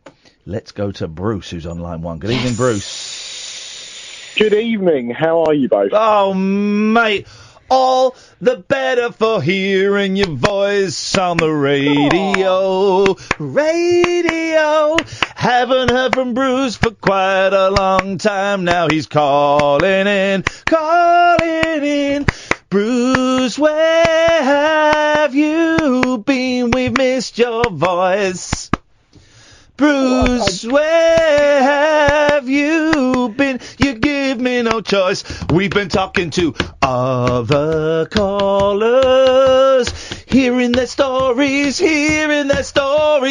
Other callers, making us laugh, making us cry. But Bruce, you're still number 1 to me. My name is Iain Lee. It's from a musical I'm working on about this show. I'm actually writing a musical about this show, and that is a song from it, and you just heard it here first. And I can't believe that I featured in it. You featured in it, Bruce. It's not you, it's another Bruce, who's a really good caller. But you came on, same name. I thought I might as well sing it to you and try it out, and it seems to work. Yeah. What you got, Big B? Come on, Big B, what you got? Well, firstly, I just want to say for anyone that doesn't know what Catherine looks like, because we had that call not so long ago trying to describe her, yes. I would say a younger, more beautiful Danny Minogue. Oh, shut the front door. I'll take that. Yeah, of course you will, because it's bullshine. Danny Minogue, can I tell you, it's a great turning point in my life, and I've tried to find this clip because I can't. Going live, Danny Minogue was the guest, and I remember she was in like a manor house, and she came down the stairs in a long, I believe it's what they call a hobble dress, a dress where the legs are so tight you can't really walk. A long black PVC hobble dress. And young me thought, yeah, Danny Minogue, doing it for the guys and the gals out there. So Danny Minogue's got a very special place in my heart. The Danny Minogue wing of my heart is closed to visitors, except for Danny herself. I like her a lot. I like chicks with guys' names. Girls called Danny, Jamie. I love the name Jamie. Stevie. Sid. Sam. All those. Bob. You're being a dick. No, Danny. No, Colin. She doesn't look anything like Danny Minogue. That's blasphemy where I come I look from. terribly like her. Yeah, you look like her terribly. Why'd you always have to rain on my parade? Because it keeps you in check. So, yes, the reason I called up I've not had much to talk about recently, but I phoned up when you was away and spoke to Catherine about something that happened. Hang on a minute. Stop that. Hang on a minute. Hang on. Just be quiet. Hello, Skype caller. Hello. What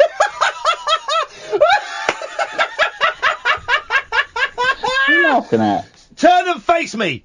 Ian, I've got a game for you. Turn and face me. That's better. Now, come back in. What you can't see. Hang on a minute, Bruce. What you can't see on the Skype is there was a very rude cat with his back to me, and I thought the cat was making the call, but I suspect there may actually be a human there. What is your name, Skype caller? I am Danny, and I'm in the chat box now. But I've got a quick game for you. You know, before when someone was when he rang up and you had to describe him. Yes. Ask me some questions, and then you have to describe what you think I look like, and then I'll show my camera to me. All right, I've got a question. Let's do this. All right. What do you look like? I look like a potato. Okay. Are you a potato? No. Okay. Well, you're a man. You're white. You're in your early 40s. Oh, yeah, nearly. Oh, 47. Well, you look nearly. Jug on your dick. I was smiling too much at your You haven't kind had a shave for a couple of days. Well, maybe 2 months. Okay, well, that's close. What's the point in this? You're a big, fat, ugly man. Although fat people can be very, very beautiful. I didn't mean that in a derogatory way. It was purely descriptive. I find I like big butts, and I cannot lie. You've got me sussed. Let's have a look. Hold on, I'm just putting in the chat window. You got me. I can tell that by the giant.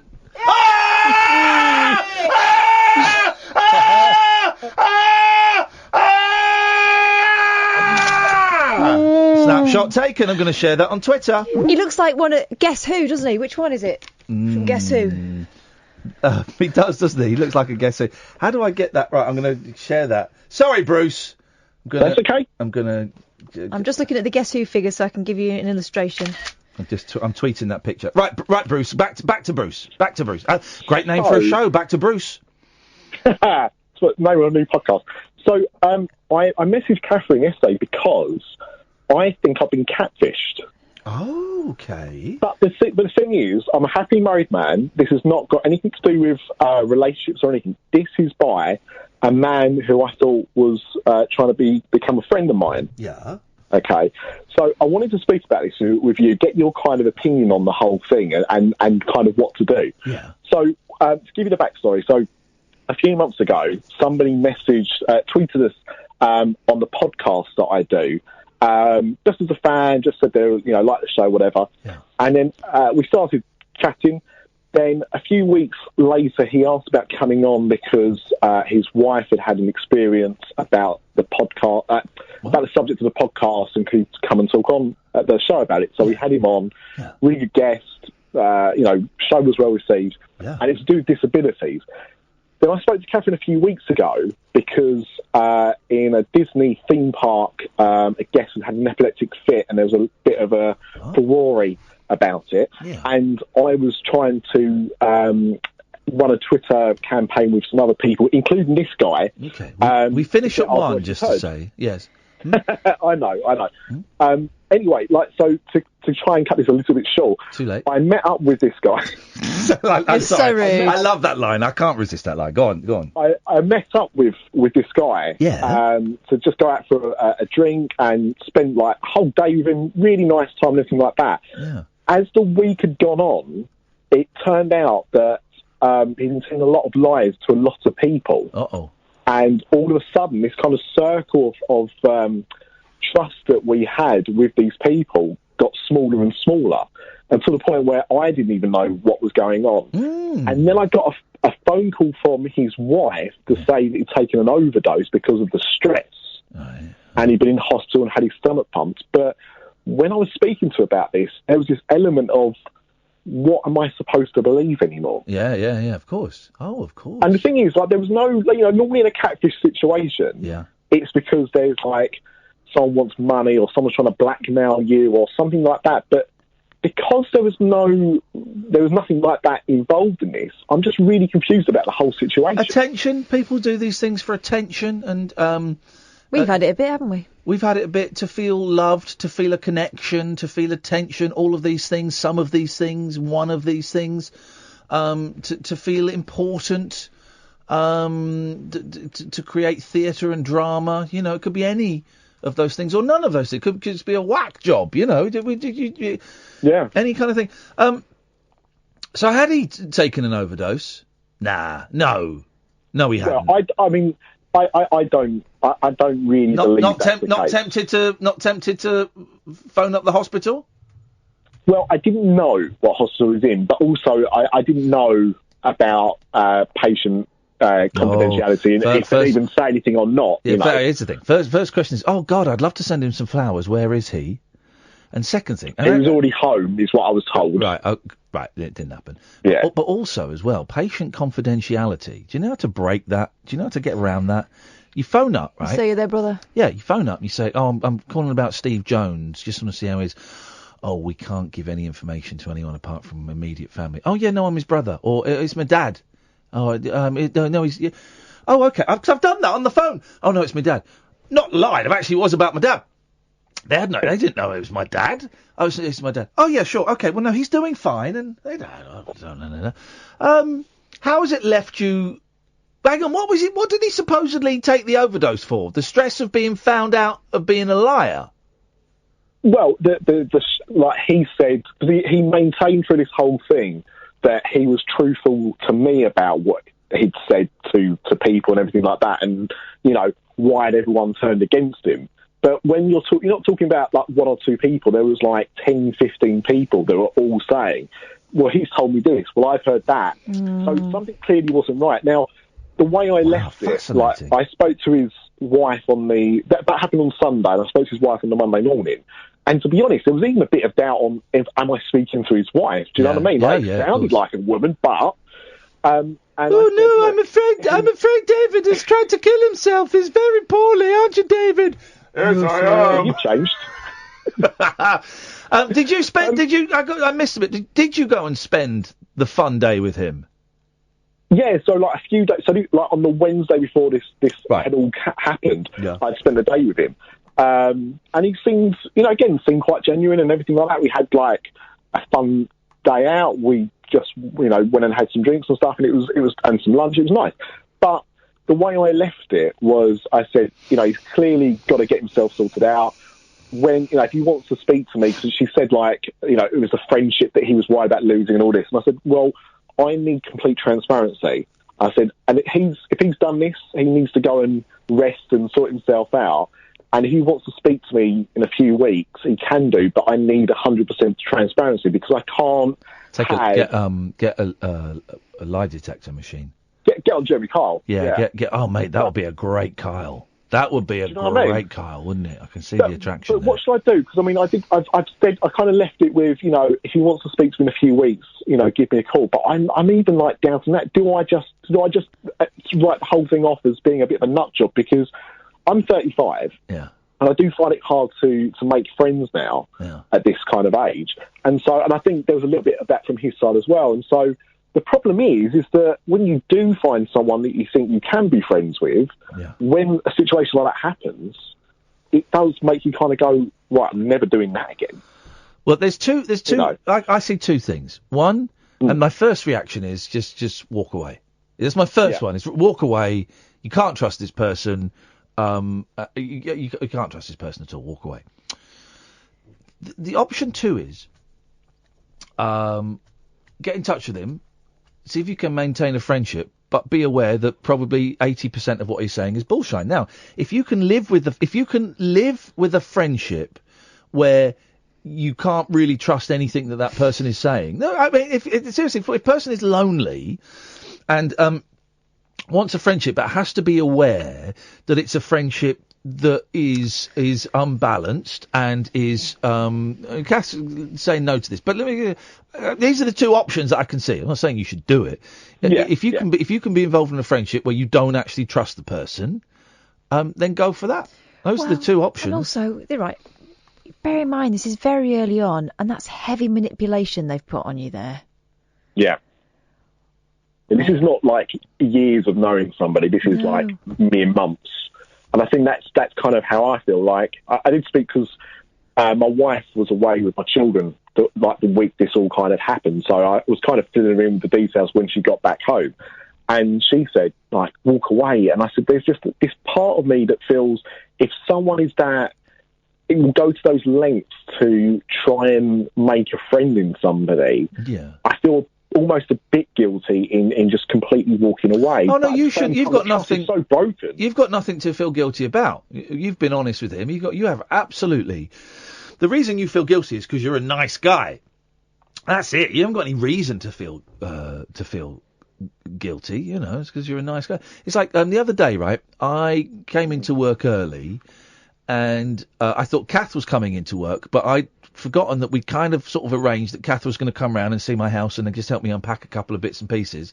So I get a phone call when I'm near work saying, "Hey, where are you, man? I'm sat outside your house." I'm like, "Oh no."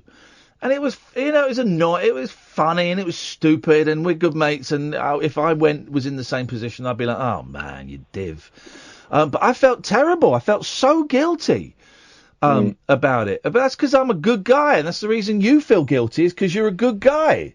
So don't feel guilty. Yeah. I think that's it. I think it's hard because I think if you do, I mean, your and Kath's friendship is not completely different, but it's a long-standing thing, and when stuff like that happens, then you can kind of see the funny side of things. But I think when your trust is dismayed like that, then that's when. Yeah, I just thought it'd be interesting to get your perspective on it, especially as you've probably had similar kind of crazy people invade your life before, me being one. Man. So well, we had a listener here who pretended pretended to be someone else telling us that they'd committed suicide or tried to commit suicide, and once I started unravelling that, I said, "Come on, Jack." I heard her on BBC London the other night, phoning in out there. Wow. It's up to you, man. Let us know how it goes. Yeah, thank you very much. Thanks, Bruce. Ta-ta. Be careful, Bruce. Be careful, Bruce. Be careful. 03444991000. Sorry?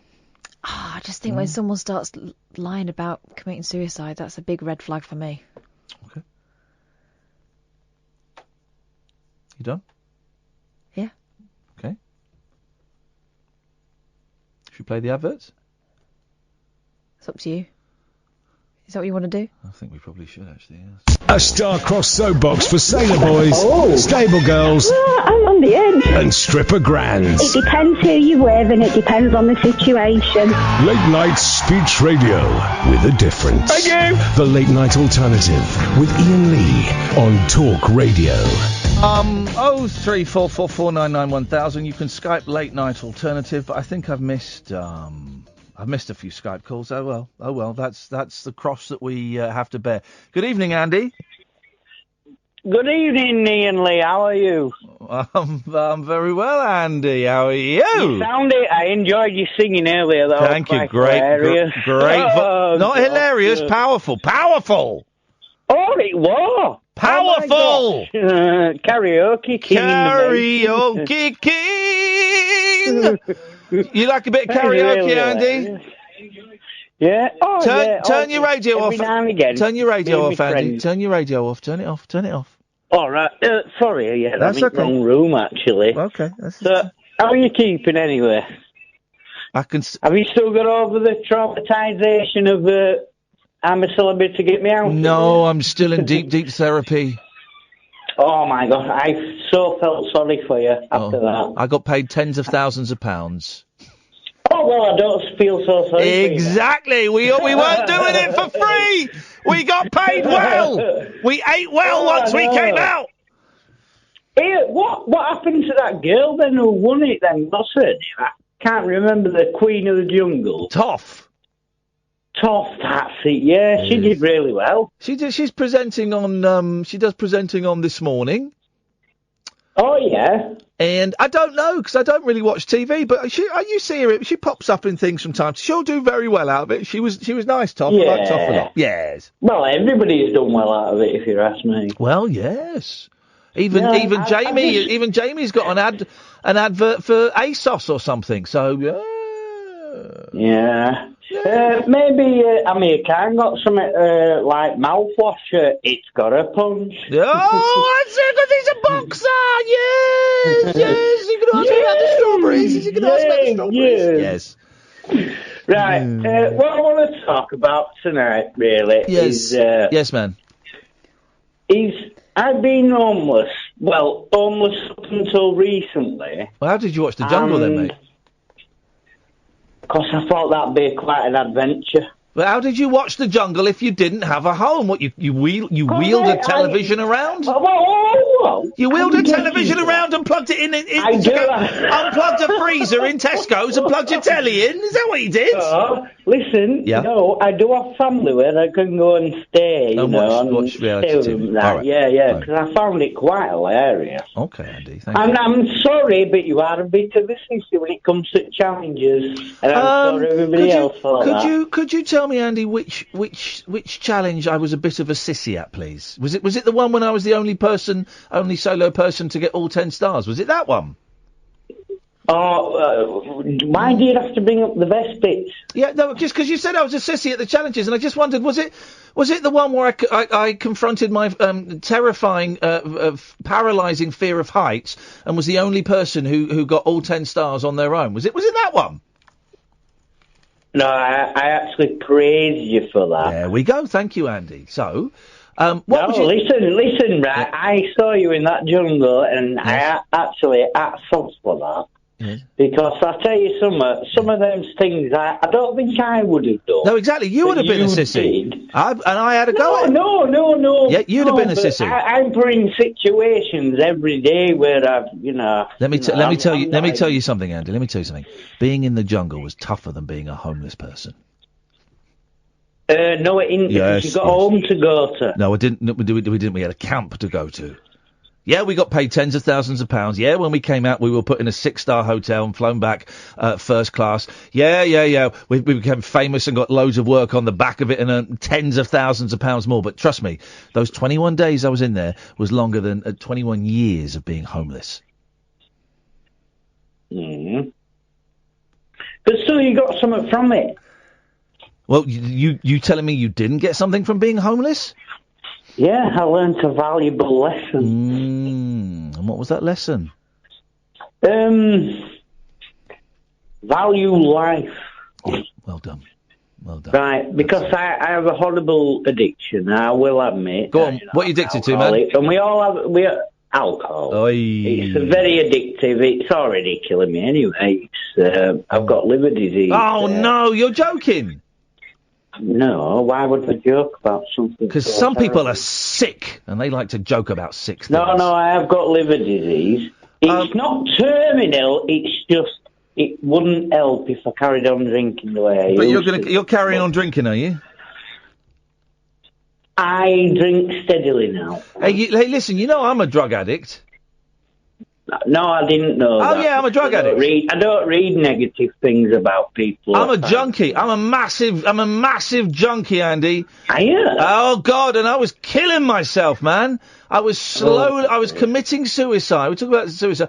I was committing suicide in a very, very slow way, like a layer at a time. And that's all it is, though, isn't it? That's all it is, man. And I did it because I hated myself and all of these kind of stuff. But I don't take drugs anymore, and I don't drink alcohol anymore. So there is an alternative. Oh yeah, stop. Yeah, stopping is an alternative, man. Yeah, it is. Yeah, you don't have to live like that. There is a better way. Good on you for stopping all that. Yeah, well, good on you for... See, that in itself is an achievement, Mr. Lee. Yeah, it was hard. That was tough. I was joking about the jungle being tougher than being homeless. Of course, it was a piece of cake, really. But, stopping drugs was hard, man. But and I'm not saying it to show off. I'm just saying it to maybe give you hope that it can happen. Oh, it won't happen overnight, do you know what I mean? But it will happen. Well, it can happen overnight. Yeah. I need to take a longer look in the mirror, don't I? It can, in the mirror, look, you want to take a look inside your soul, man. It can happen overnight. Yeah. It's like, I've been looking recently for, somewhere to live, and I really do find it hard these days, because there ain't that many places to go live. My mum keeps asking me to go live with her. Now, my mum does like a bit of tipple on the night, and when somebody has a drink, I obviously, I'm thinking, maybe I should join the club and, take part. So where are you? So are you still homeless now? No, I'm in an hostel. Okay, and is there a lot of boozing in the hostel? No, there's no alcohol. Have you got a alcohol? I can't think of. Have you got an alcohol? You mean workers, things like that? Yeah. Well, I did have, but you see, the thing is, it's all just talking, and that's all it ever has been. Well, what do you? Hang on a minute. What do an alcohol counsellor? That's right. What do you expect them to do apart from talk? What else can they do? No.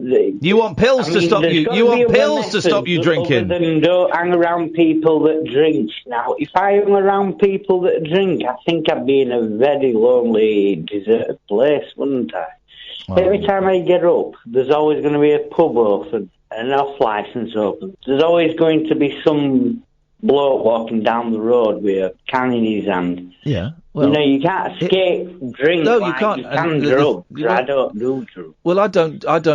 Drink was also a problem for me. And what I'm hearing is you making excuses. I'm not making. No, you are. No, you literally are making excuses. How dare you? I know. You're saying if I can't. How very dare you. I can't stop drinking because I'll be lonely. Well, let me tell you, that's rubbish. No, I'm not bothered about being lonely. I've been on my own most of my life. That's what you just. That's what you just said. You just said that because I'm sober and I'm good at remembering stuff now. Mm-hmm. No, I'm not making up excuses. You just made a list of excuses. Anyway, listen, I'm not going to lecture you. There are ways to get sober. You can go and see a doctor. You can go to AA. You can go to church if that's your bag, man, and speak to the priest. Now, for some people, that works for them. Going to church and speaking to their priest and inviting Jesus into their heart. That works for some people. I'm sorry, but I don't think I'll be journeying anybody into that. Can I just ask what you felt about the World Cup before? Oh, no, we can't. Look, Andy, this is the problem I have when I'm talking to people who are quite drunk, is the conversation rambles, and I feel that my words are being wasted. So I wish you the best of luck. We'll speak again soon. Thank you very much for your call. Let's go to James. Good evening, James. Oh, good evening. How are you? Good. That wasn't too harsh, was it, Catherine? No, I don't think so. just sometimes feel it's a waste of oxygen, me saying these things. To people who won't remember. And, anyway, best of luck, brother. James! How are you? You all right? I'm all right, mate. What you got for us? Fire and Rain. Sorry? Fire and Rain, James Taylor. Oh, yeah. You ready? Oh, he's going to play it. All right, yeah. Oh, yes. Yes, of course, yes. Yeah, so, I hope you move into your new home. You've set your guitars up nicely. Oh, I've got the rack is up, the guitars are out, and once I get some chairs to sit on, I might even play them. Okay, we'll start then.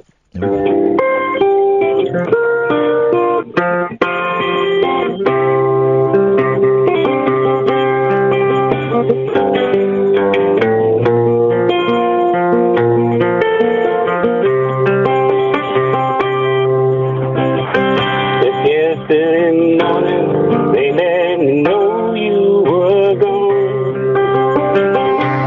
Tears and friends they made put an end to you. I walked out this morning and I wrote down the song. I just can't remember who to send it to. Lost in fire, lost in rain. I've seen sunny days at a couple given end. I've been lonely times when I could not find a friend. But I always thought I'd see you, baby. Just one more time again. Won't you look down on Jesus? You gotta help me make it sense. I've got to see me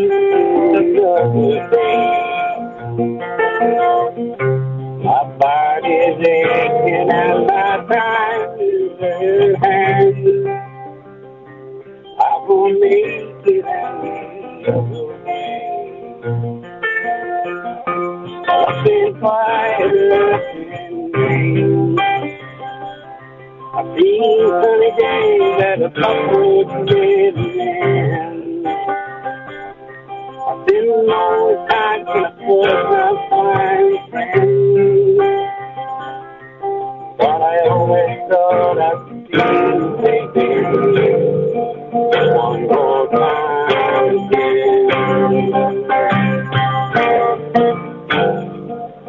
They walk in my mind to the time, my back turned towards the sun. Lord knows it's open doors that the sun had around. I got this time on the telephone line. I'm talking about things to come. These things I'm trying to and on the line. We're losing the signal a little bit there. We'll keep him on because I was good at enjoying that, and it was just getting a little bit muffled. He's good, he is, man. He's good. And when I was younger, if I heard people like that, I would think, oh, what's the point? I'm going to stop. But you know what? He's inspired me. He's inspired me to pick up. He's still going. It's not great connection, guys. It's not great connection, but it's 20 to 1 in the morning. Come on, it's like you're listening to an old bootleg. I want to thank him when he finished. Well done. James, we dropped the last 40 seconds or so because the signal was going, but apart from that, magnifique! Best of luck with your own. Thank you, buddy. I appreciate the tune. Thanks a lot, man. There we go. That was actual James Taylor calling in. He's got a bit of a Derby accent, and people don't realise that. He's from New England. He's from New Derby. Exactly. More adverts. The Late Night Alternative with Iain Lee on Talk Radio. We'll get you talking. Just been told that the G in GILF means gran. I thought it meant girl. I'm so sorry if I caused you any offence, old people listening. And I'm sorry, Catherine. I didn't realise it meant gran. You totally did. So now I can see why you got a little bit of a cob on. I can understand that. And I apologise sincerely for that. That was certainly not my intention to upset or offend. We're just here to entertain. Just here for the laughs. That's all. And the latest Zimbabwe news. Let's go to Ben. Good evening, Ben. Hello, mate. Yeah, great show. I just want to say if Andy's list, it was the drunk bloke, wasn't it, Andy? The drinker? Yes. Yeah, because we've spoken before. I'm in recovery for the drugs and the drink. Yes, man. How's it going? Eh? How's it going? Yeah, well, mate, still going, just hitting the meetings, Not as many as I should, but... The Newtons?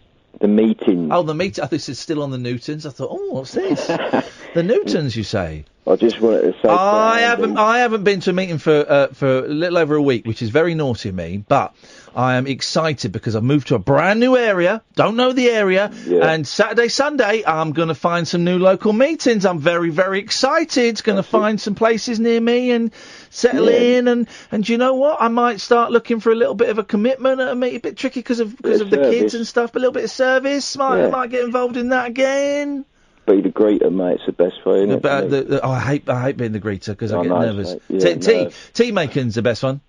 Yeah, good one. I like the tea. Anyway, go on. You're gonna say yes. Sorry, mate. Yeah, Andy, if you are listening, Ian's right. You're making excuses, but it just winds me up with this stuff. The man needs to. There's a guy on the internet, Gabor Mate, and Andy needs to check him out. Who? Gabor Mate? No, Gabor. Gabor. Gabor Mate? Yeah. Who's that? I don't know that. He's a addiction sort of specialist. He's from Canada. He's Hungarian born. Oh, okay. But he was a doctor, and he's written books about addiction. One's called In the Realm of Hungry Ghosts.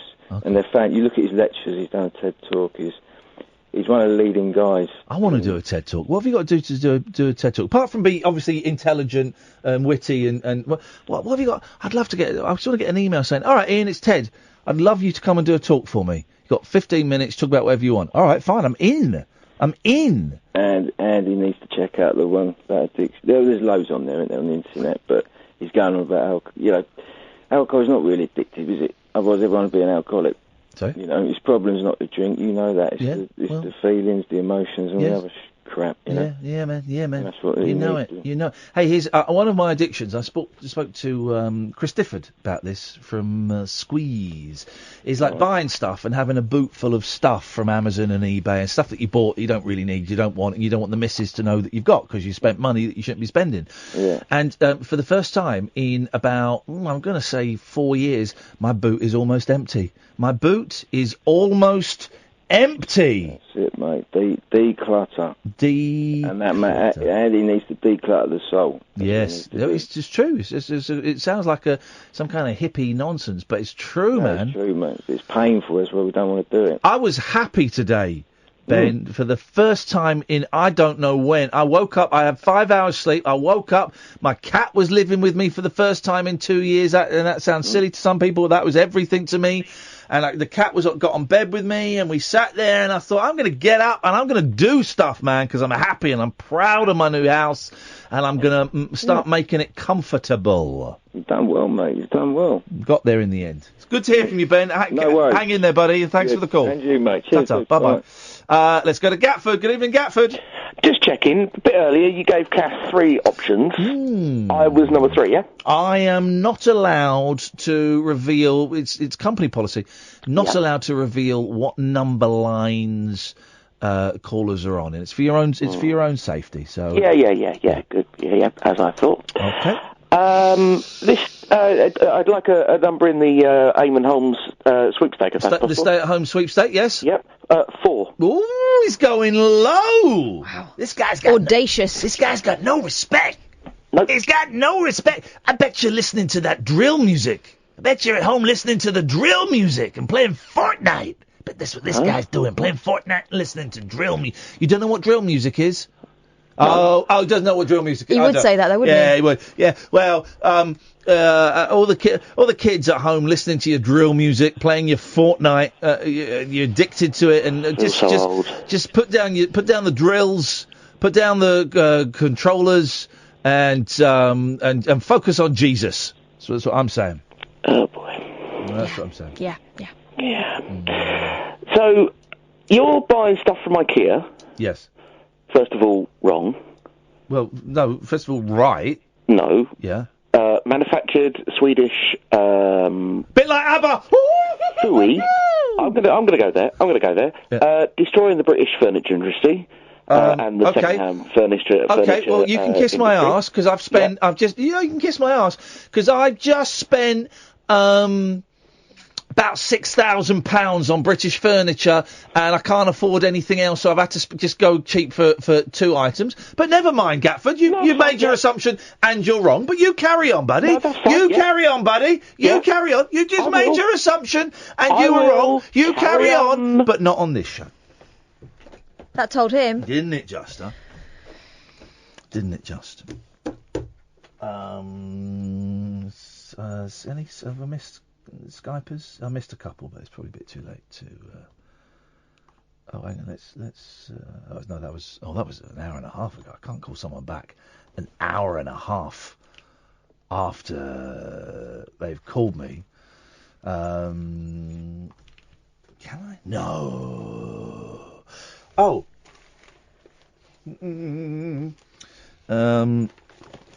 Oh, there's a thing here.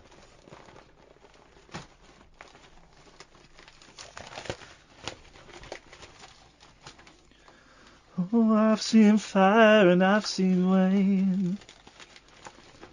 Oh, I've written down the Daily Star, page 18, sex. But the page 18 is an advert for the health lottery. Gosh, you were distracted by the sex. Is it page 81? No, it's not that big a paper. Oh, for goodness sakes. Oh, this is it, page 15. All right, 18, I did it.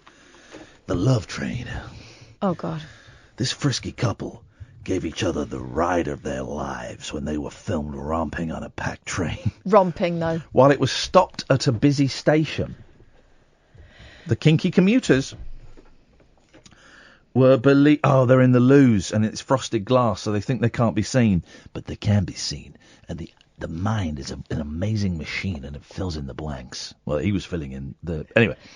The Kinky commuters were believed to have been in the loos on the Arriva Trains Wales service, waiting at Cardiff Central Station. Shocked passengers filmed the footage on their mobile phones. They were so shocked, they decided they wanted to keep the footage.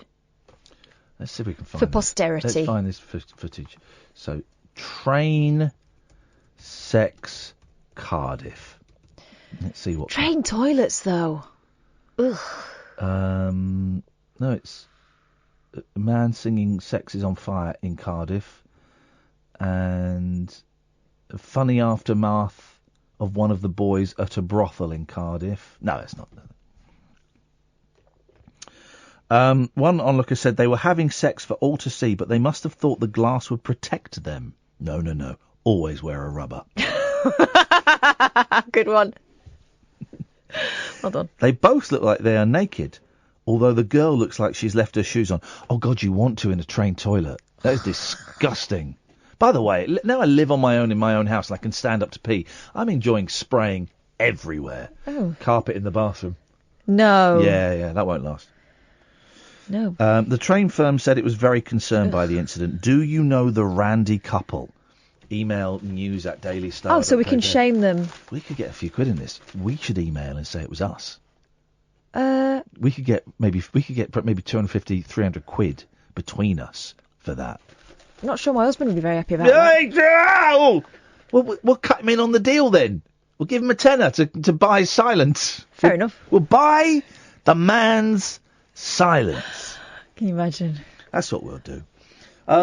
The thing is, statistically, that's more likely to be you than it is me, because as we know, and this isn't me, I'm not revealing anything that you haven't revealed yourself many times. I've not. You love it, al fresco. I do not. You love it. I don't. Look at you taking your jacket off now. I'm not taking my jacket off now. He's lying. He's just lying, just because he. Yeah, just loves lying there in a field. No. Making love in the afternoon in a field. You're obsessed. I couldn't just because you tried it once and had to go. Oh, don't like it. It was raining. It was raining a lot. I like Claudia Winkleman, but she's a deviant. Why so? With Why I Won't Have a Lock on the Loo by Strictly Claudia. In the house on my own, I shut and I lock the toilet door. There's no one in apart from the dog and the cat, and I'm locking the toilet door because I honestly, no, can't relax unless that door is locked. With 3 young children, Claudia Winkleman kissed goodbye to personal privacy at home a long time ago. In Bethlehem, so the holy by. I love that song. Oh, it's beautiful. That's top 3 Christmas pop songs. Just go. First ones that come into your mind. Go. Okay. I'll tell you mine. It went na na na na na na. Is that Christa Berg? Yeah, the Snowman, Starman. It's all the ones from the original. Now that's what I call music. Okay, for me, Boney M, Mary's Boy Child, Jesus Christ. Paul McCartney, Simply Having a Wonderful Christmas. Yes. I love that song. I like that one. And I also like Step Into Christmas. Oh, okay. Yeah, bit of Elton. What was the other one? I just had it and I forgot. I do like When a Child is Born. When a Child is Born. That's a great song. Yeah. That's a great song. Come in, Paul. That's a great... Johnny When a Child is Born. I've got a Johnny Mathis box set, which is fantastic because he links all the tracks, and he's got that very Hazard and Tingle and Tucker. And then when I recorded... And he was apparently an Olympic-level high jumper, Johnny Mathis. Was real he? athlete, real athlete. His speaking voice was like his The singing Waverley, voice. And he says, and when he performs, because my mother-in-law used to be a member of the Mathis Connection, TMC, and the front couple of rows in smaller venues he clears because he's worried he's going to spit on people when he sings. Now that's seriously, what a nice that's consideration fella. for your fans. Isn't it? A lovely fella. He came out, didn't he, about 5 years ago? Yeah. And it was a big thing, and you just think that having to live in secret. That whole same with Barry Manilow. Well, when he came got out. married. He came out initially, I think, or attempted to in the late 80s, and there was such a backlash. He went back in again. Oh, Seriously, he stopped no. talking about it, wouldn't give answers about it. Yeah, because there's a real man. Only I mean, people. But why would you care? But this thing, people did used to care. Well, the papers used to think that people care. If you really want to break your heart into 1,000 tiny pieces, if you get hold of his recording from about 1957 of that old 20 song "What'll I Do" that they use in the second version of The Great Gatsby, right? Playing at the side of the swimming pool, and he does the refrain from it, and it's absolute. What'll I do when you are far away? Yeah. I mean, his wonderful ethereal voice, beautiful, great voice. Arthur Lee from Love based a lot of his singing on Johnny Mathis. He said his influences were. A bloke from Man for Man, John Paul Jones? Paul Jones, yeah. Paul Jones and Johnny Mathis, and he combined the two. And you took the Danny Minogue earlier on. Yeah. I have fond memories of her, only because the first time Mark Lamar on the third series of The Word was in Terry Christian's chair, Danny Minogue was the guest, and she threw a water over Mark because he got a bit cheeky with her. Oh, feisty woman. I remember that. Feisty woman. Yeah, I remember that. Go on. What have you got on your show tonight? Well, you've got this guy with the £5 note. I'll tell you what. What is this? I'll tell you what. I went to Sneer and I stayed to Cheer. I thought it was a complete wind-up. I've seen the Jane Austen notes he did. This man is, in all the best possible ways, an absolute obsessive and a genuine eccentric. He's 71 years old. He swims 10,000 metres every day, okay? 5,000 in the morning, 5,000 in the evening. He only micro-engraves between midnight and 5 a.m, so to avoid vibrations. I've seen him at work. When he micro-engraves, he's done the Lord's Prayer on the head of a pin. So this is that tiny... Yeah, with mega sharp needle. He does it by hand. He has a stethoscope round his neck, and he slows his heart with beta blockers. Don't try it at home, kids. And he only uses the needle, or applies the needle, between heartbeats. Oh, my word. He's on the show. I cannot wait. He's done 6 £5 notes. Drugs do inspire the greatest. In the art. past, he's been advised, apparently there are American microengravers who have Botox into their eyelids to avoid them flickering and wavering when they're doing precision work. He has engraved, you can see it online, The Last Supper, Da Vinci's Last Supper, on the edge of a razor blade. It took 6 months to get right because he kept having to throw it away. You know the pictures that way along? It's so tiny. The Harry Kane that he's done is 5 millimeters. Wow. 5 millimeters. So that's quite a big one for him then. That's him kicking back. That's him chillaxing. 4 in circulation. So he's on the program. Stuff like that. Also, a really heartbreaking, and we can help with this one. Before the First World War, before the Great War in this country, beginning of the last century, there were about 2.5 million Shire horses, Suffolk punches, the big horses, Clydesdales, right? There are now, last year, there were only about 110 of all 3 species born in the whole of the UK. Wow. The numbers, they're really dwindling. They're as endangered as tigers, and of course because they used to be used for mechanised farming, even in warfare. So we've got a woman on for the Rare Breeds Trust who's talking about that, and some of them are over a ton. Have you ever stood near a Shire horse? No, I don't They think are. I Have you ever stood? I mean, people ride them. The one we've got on has ridden Shire horses. Wow. I mean, some of them are just like 6, 7, 8 feet off the ground. So we're talking about that as well. Big creatures and teeny tiny engraving. They're 7 feet off the ground. These are flying Shire horses. Oh, if only. Oh, if only. The thing is, though, I think it was Henry IV had a cavalry unit of about 200 of them, fully armoured. Can you imagine? You're an honest, stout trencherman, a yeoman in France. 200 of those bad boys going to. Heart attack then.